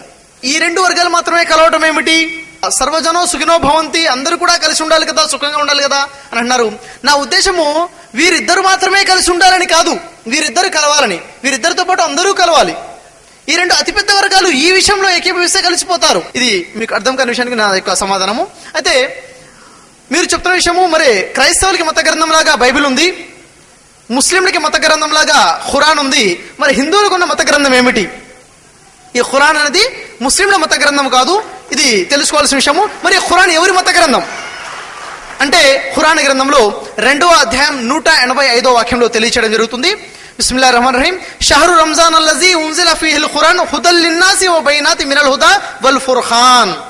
ఈ ఖురాన్ గ్రంథము రంజాను నెలలో అవతరింప చేయబడినది. ఇది సమస్త మానవాళికి మార్గదర్శకం. ఇందులో సత్య అసత్యాలను వేరుపరిచేటటువంటి స్పష్టమైన ఉపదేశాలు ఇందులో ఉన్నాయి. ఇది సమస్త మానవాళి కోసము, సమస్త మానవుల సృష్టికర్త అయిన అల్లాహ్ అవతరింప చేసినటువంటి ఖురాన్ గ్రంథం. ఈ ఖురాన్ మీకోసము దేవుడు అవతరింపచేసిన గ్రంథం. ఈ ఖురాన్ నా కోసము దేవుడు అవతరింపచేసిన గ్రంథం. ఈ ఖురాన్ సమస్త మానవాళి కోసము దేవుడు అవతరింపచేసినటువంటి గ్రంథం. మీ ప్రశ్న, హిందువుల యొక్క మత గ్రంథం ఏమిటి? దాంట్లో ముఖ్యంగా చూడండి, హిందూ మత గ్రంథాల్లో శృతి మరియు స్మృతి అనే 2 రకాల గ్రంథాలు ఉన్నాయి. దీంట్లో ప్రామాణికమైనది శృతి. శృతి అనగా దీంట్లో వేదాలు, ఉపనిషత్తులు, ఈ 2 గ్రంథాలు ప్రామాణికం. వేదాలలో 4 వేదాలు, యజుర్వేదము, ఋగ్వేదము, సామవేదము, అథర్వణ వేదము, ఇవి ప్రామాణికమైనటువంటి గ్రంథాలు. అయితే ఈ వేదాలలో కూడాను ప్రవక్త ముహమ్మద్ సల్లల్లాహు అలైహి వసల్లం వారి ప్రస్తావన ఉంది. ఏ విధంగా అయితే బైబిల్లో ముహమ్మద్ సల్లల్లాహు అలైహి వసల్లం ప్రస్తావన ఉందో, ఈ విషయాన్ని క్రైస్తవులు తెలుసుకుంటే క్రైస్తవులు ముస్లింలు ఏకమైపోతారని చెప్పాను. వేదాలలో ప్రవక్త ముహమ్మద్ సల్లల్లాహు అలైహి వసల్లం వారి ప్రస్తావన ఉంది. ఆ విషయాన్ని తెలుసుకుంటే హిందువులు కూడా వచ్చేసి ఈ ముస్లింతో కలిసిపోయి ఉండే అవకాశం ఉంది. మీ ప్రశ్న సమాధానం ఇచ్చిందని ఆశిస్తున్నాను. అస్సలాము అలైకుం వరహమతుల్లాహి వబరకాతుహు. వలైకుం అస్సలాం వరహమతుల్లాహ్. నా యొక్క ప్రశ్న షఫియన్ నాయక్. నా పేరు మెహరున్నిసా, నాది తొరమామిడి. ముహమ్మద్ ప్రవక్త సల్లల్లాహు అలైహి వసల్లం ప్రస్తావన బైబిల్లో చాలా స్పష్టంగా వివరంగా చెప్పారు. మరి బైబిల్ గ్రంథము దైవ గ్రంథమేనా? సోదరిమణి మెహరున్నిసా గారు ప్రశ్నించారు. ప్రవక్త ముహమ్మద్ సల్లల్లాహు అలైహి వసల్లం వారి ప్రస్తావన బైబిల్లో అనేక సార్లు ఉందని చెప్పారు. మరి ఈ బైబిల్ దైవ గ్రంథమేనా అని ప్రశ్నించడం జరిగింది. అయితే చాలా ముఖ్యమైన ప్రశ్న ఇది, జాగ్రత్తగా గమనించండి. ఇంతకుముందు యేసువారిపై, ఈసా అలైహిస్సలాంపై అవతరించినటువంటి గ్రంథం ఇంజీల్ అన్న ప్రస్తావన మనం చూసాము. అయితే చాలా మంది క్రైస్తవులు మరియు తెలియనటువంటి ముస్లింలు కూడాను ఇంజీల్ అంటే బైబిలే అని చాలా మంది అనుకుంటూ ఉంటారు. ఇంజీల్ అంటే బైబిల్ ఎంత మాత్రమూ కాదు. అయితే ఈ బైబిల్ ఏమిటి, ఆ ఇంజీల్ ఏమిటి అంటే, ఇంజీల్ మరియం కుమారుడైన యేసు మీద దేవుడు అవతరింపచేసినటువంటి గ్రంథం ఇంజీల్. మరి బైబిల్ ఏమిటి అంటే, బైబిల్ గురించి కాస్త మీకు పరిచయం ఇస్తాను. బైబిల్ అనే పదము బిబ్లాస్ అనేటువంటి పదం నుండి తీసుకోవడం జరిగింది. బిబ్లాస్ అంటే కొన్ని పుస్తకాల కలయిక అని అర్థం. ఈ బైబిల్ అనేది ఒక పుస్తకము కాదు, కొన్ని పుస్తకాల కలయిక. ఇది నా చేతిలో ఉన్నది ప్రొటెస్టెంట్ బైబిల్. ఈ ప్రొటెస్టెంట్ బైబిల్ 66 పుస్తకాలు ఉన్నాయి. మరొక బైబిల్ నా చేతిలో మీరు బైబిల్ చూస్తున్నారు, ఇది రోమన్ క్యాథలిక్ బైబిల్. దీంట్లో 73 పుస్తకాలు మీకు కనబడుతున్నాయి. అంటే ఎన్ని పుస్తకాలు ఎక్కువ? 66, 73 అంటే 7 పుస్తకాలు ఈ బైబిల్ కన్నా ఈ బైబిల్లో ఎక్కువగా ఉన్నాయి. మరి అంత మాత్రమే కాదు, చారిస్మాటిక్ వర్షన్ బైబిల్ అని మరొక బైబిల్ కూడా కనబడుతుంది. దాంట్లో 76 పుస్తకాలు ఉన్నాయి. అదేవిధంగా ఆర్థోడాక్స్ వర్షన్ బైబిల్ అని, దీంట్లో 86 పుస్తకాలు. ఈ విధంగా చూసుకుంటూ పోతే 200 పైగా రకాల బైబిల్ ఉన్నాయి. ఒక బైబిల్కి మరో బైబిల్కి పొంతన లేదు. మరి బైబిల్ దైవ గ్రంథమా అని మీరు ప్రశ్నిస్తే ఏ బైబిల్ గురించి అడుగుతున్నారో నాకు అర్థం కాలేదు. ఇంజీల్ అంటే, ఇంజీల్ అనే పదాన్ని ఇంగ్లీష్ లో చూస్తే గాస్పల్ అంటారు, గాస్పల్. తెలుగులో చూస్తే సువార్త అంటారు, యేసు సువార్త. మరి బైబిల్లో మత్తయి సువార్త కనబడుతుంది, మార్కు సువార్త కనబడుతుంది, యోహాను సువార్త కనబడుతుంది, లూకా సువార్త కనబడుతుంది. యేసు సువార్త మాత్రం బైబిల్లో కనబడడం లేదు. కాబట్టి విషయాన్ని మీరు గమనిస్తే విషయం మీకు అర్థమవుతుంది. అయితే మరి బైబిల్ దైవ గ్రంథమా అని మీరు ఏ విధంగా అయితే ప్రశ్నించారో, ఇదే ప్రశ్న వేసుకుంటూ ఒక వ్యక్తి ఒక పుస్తకాన్ని కూడా రాశారు, బైబిల్ దేవుని వాక్యమా అని. చాలా ఆధారాలతో వారు రాస్తున్నారు. బైబిల్ కొంతమంది రచయితలు రాసినటువంటిది, దీంట్లో కొన్ని దేవుని వాక్యాల యొక్క అనువాదం ఉండవచ్చు అని వీరు తెలియజేస్తున్నారు. ఇంకొక విషయం మీరు చూసినట్లయితే, డాక్టర్ టీన్ జాన్ రత్నం గారు బైబిల్ గ్రంథ చరిత్ర అని ఒక పుస్తకం రాశారు.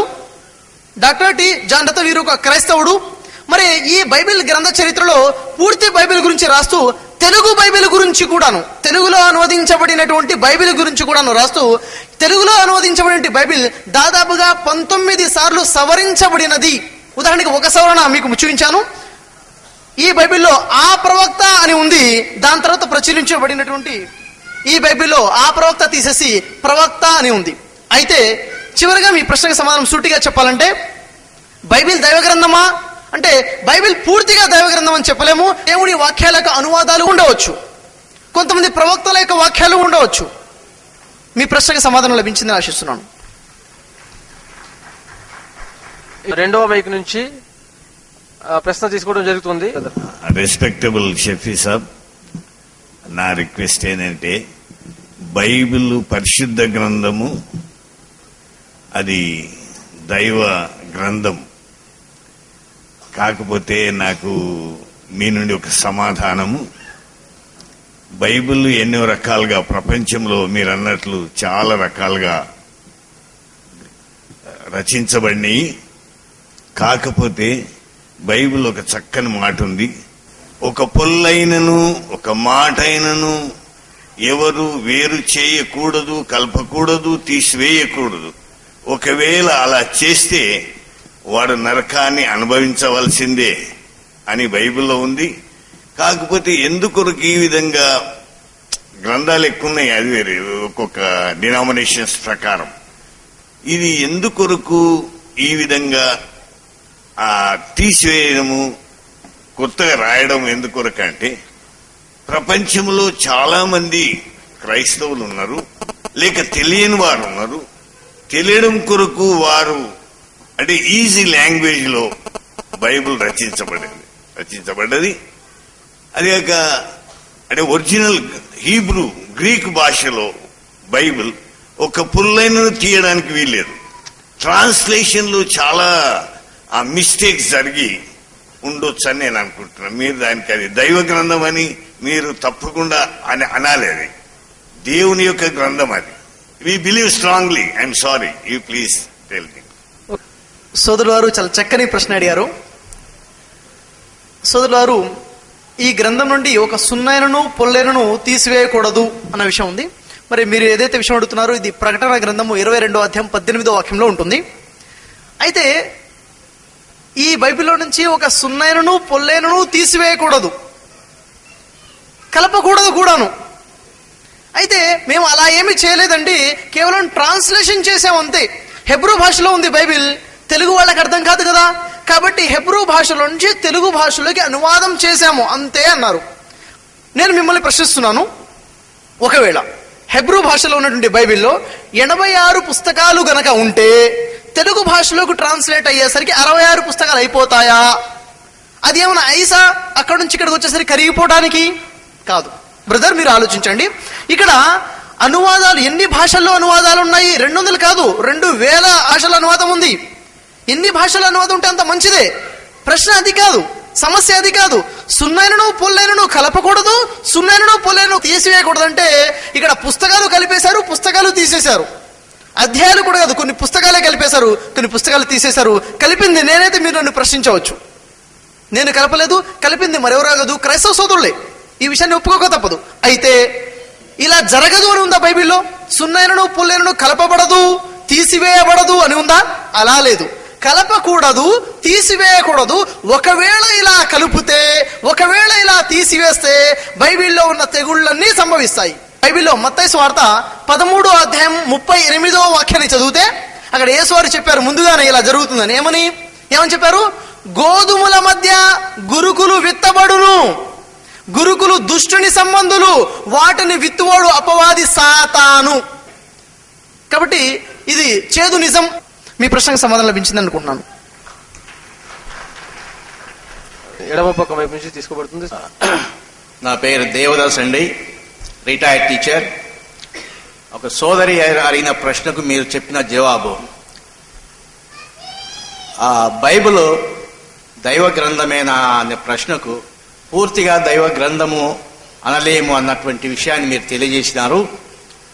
ఇప్పుడు ఉన్నటువంటి టాపిక్, మీరు ఇచ్చినటువంటి టాపిక్ బైబిల్లో మహమ్మద్ అన్న విషయాన్ని కూడా మీరు ఎక్స్ప్లెయిన్ చేసినారు.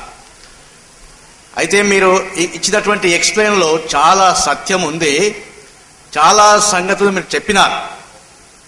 ఇప్పుడు బైబిల్లో రాసినటువంటి మరి మోషే ప్రవక్త, యెషయా, యెరెమియా, పౌలు, అనేక మంది ప్రవక్తలు బైబిల్ రాసినారు.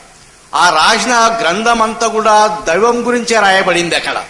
కాబట్టి ఈ విషయంలో అది వేరే విషయం ఏమి రాయలేదు, దాంట్లో కేవలము దైవం గురించే ఎక్స్ప్లెయిన్, ఒక్కొక్కరు ఒక్కొక్క విధంగా ఎక్స్ప్లెయిన్ చేసినారు.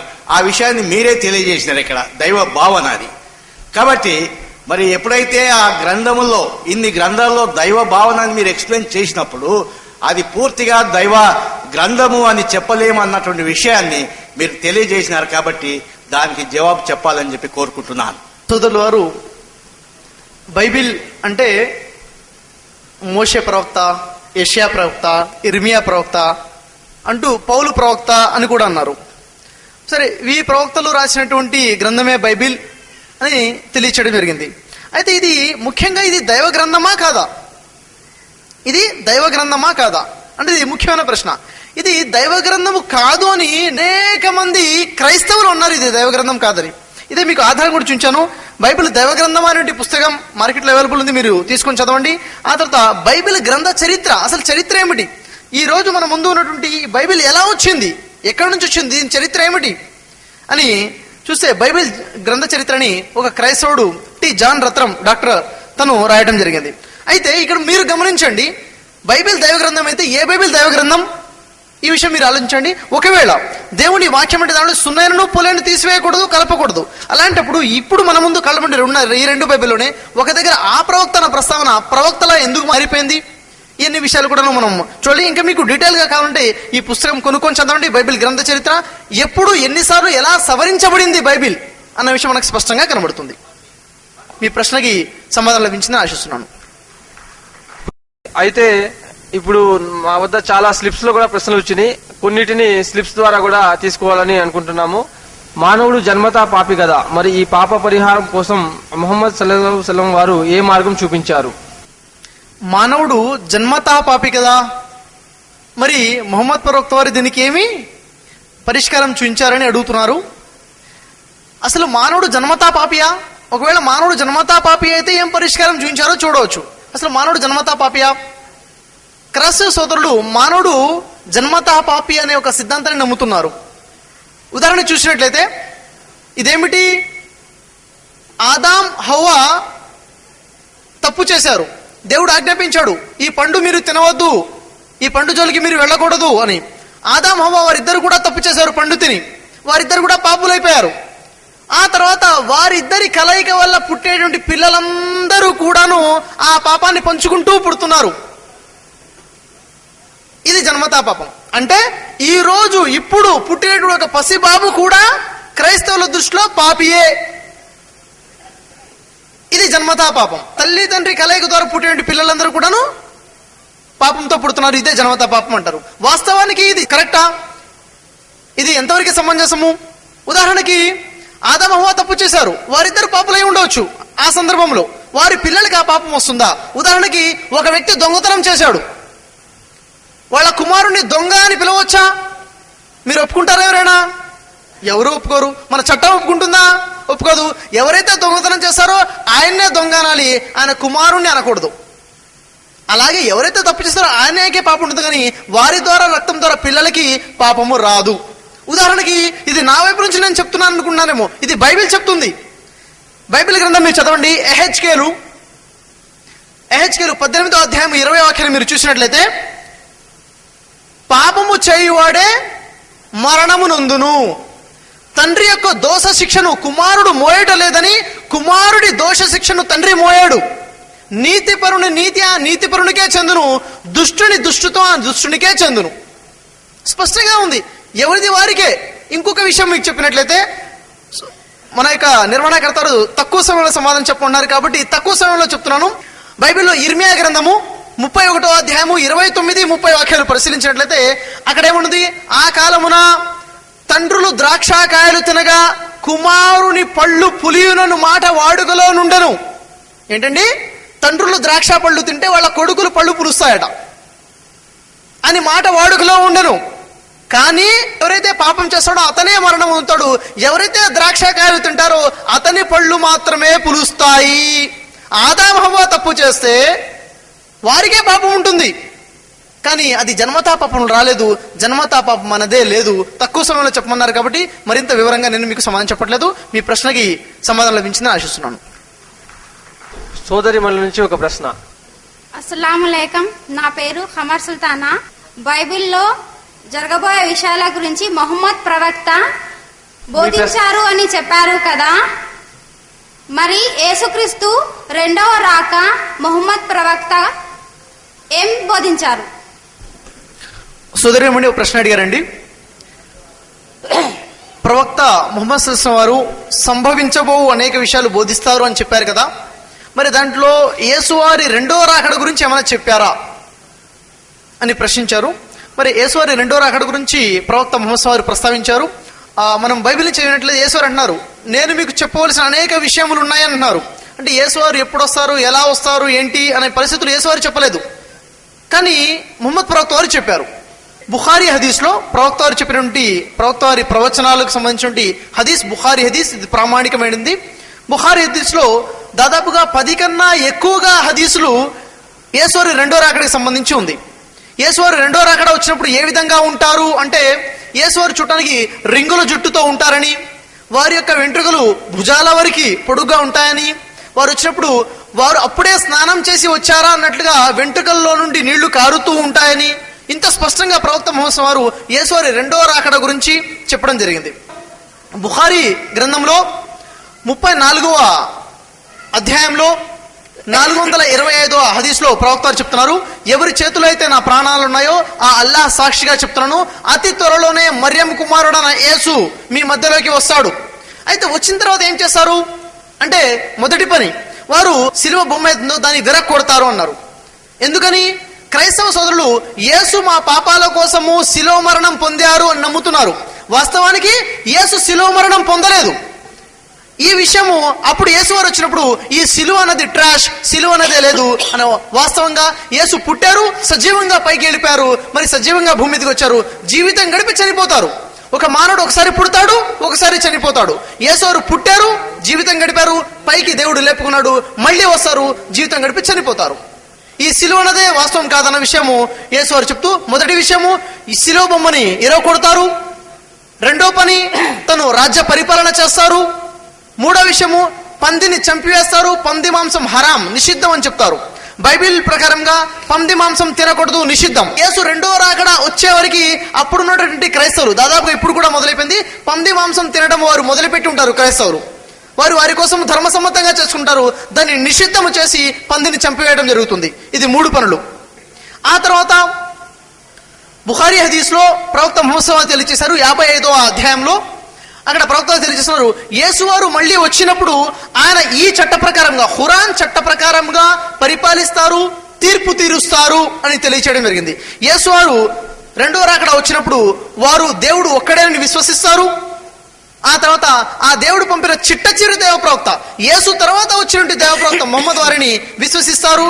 అంటే దీన్ని అరబీలో చెప్పాలంటే, అషదు అన్ లా ఇలాహ ఇల్లల్లాహ్, నేను సాక్ష్యం ఇస్తున్నాను అల్లాహ్ తప్ప ఇంకెవరు దేవుడు లేరని, దేవుడు ఒకడని, వాషదు అన్న ముహమ్మద్ అబ్దహు రసూలు, నేను మళ్ళీ సాక్ష్యం ఇస్తున్నాను ప్రవక్త ముహమ్మద్ దేవుని యొక్క దాసుడు, మరి చిట్ట చివరి ప్రవక్త అని యేసు వారు విశ్వసిస్తారు, జీవితాన్ని గడుపుతారన్న విషయము ప్రవక్త ముహమ్మద్ సల్లల్లాహు అలైహి వసల్లం వారు తెలియజేశారు. ఇది జరగబో విషయాలలో యేసు వారి రెండో రాకడ గురించి ప్రవక్త ముహమ్మద్ సల్లల్లాహు అలైహి వసల్లం వారు తెలియజేసిన అనేక విషయాలలో కొన్ని విషయాలు. మీ ప్రశ్నకు సమాధానం లభించిందని ఆశిస్తున్నాను. అల్హమ్దులిల్లా. సమయం చాలా ఎక్కువ అయినందున ఇంతటితో ప్రశ్నోత్తరాల సరళిని నేను ముగిస్తున్నాను. మీరు వెళ్ళేటప్పుడు ఈ యుఐఆర్సి యొక్క సీడీలు అందుబాటులో ఉన్నాయి.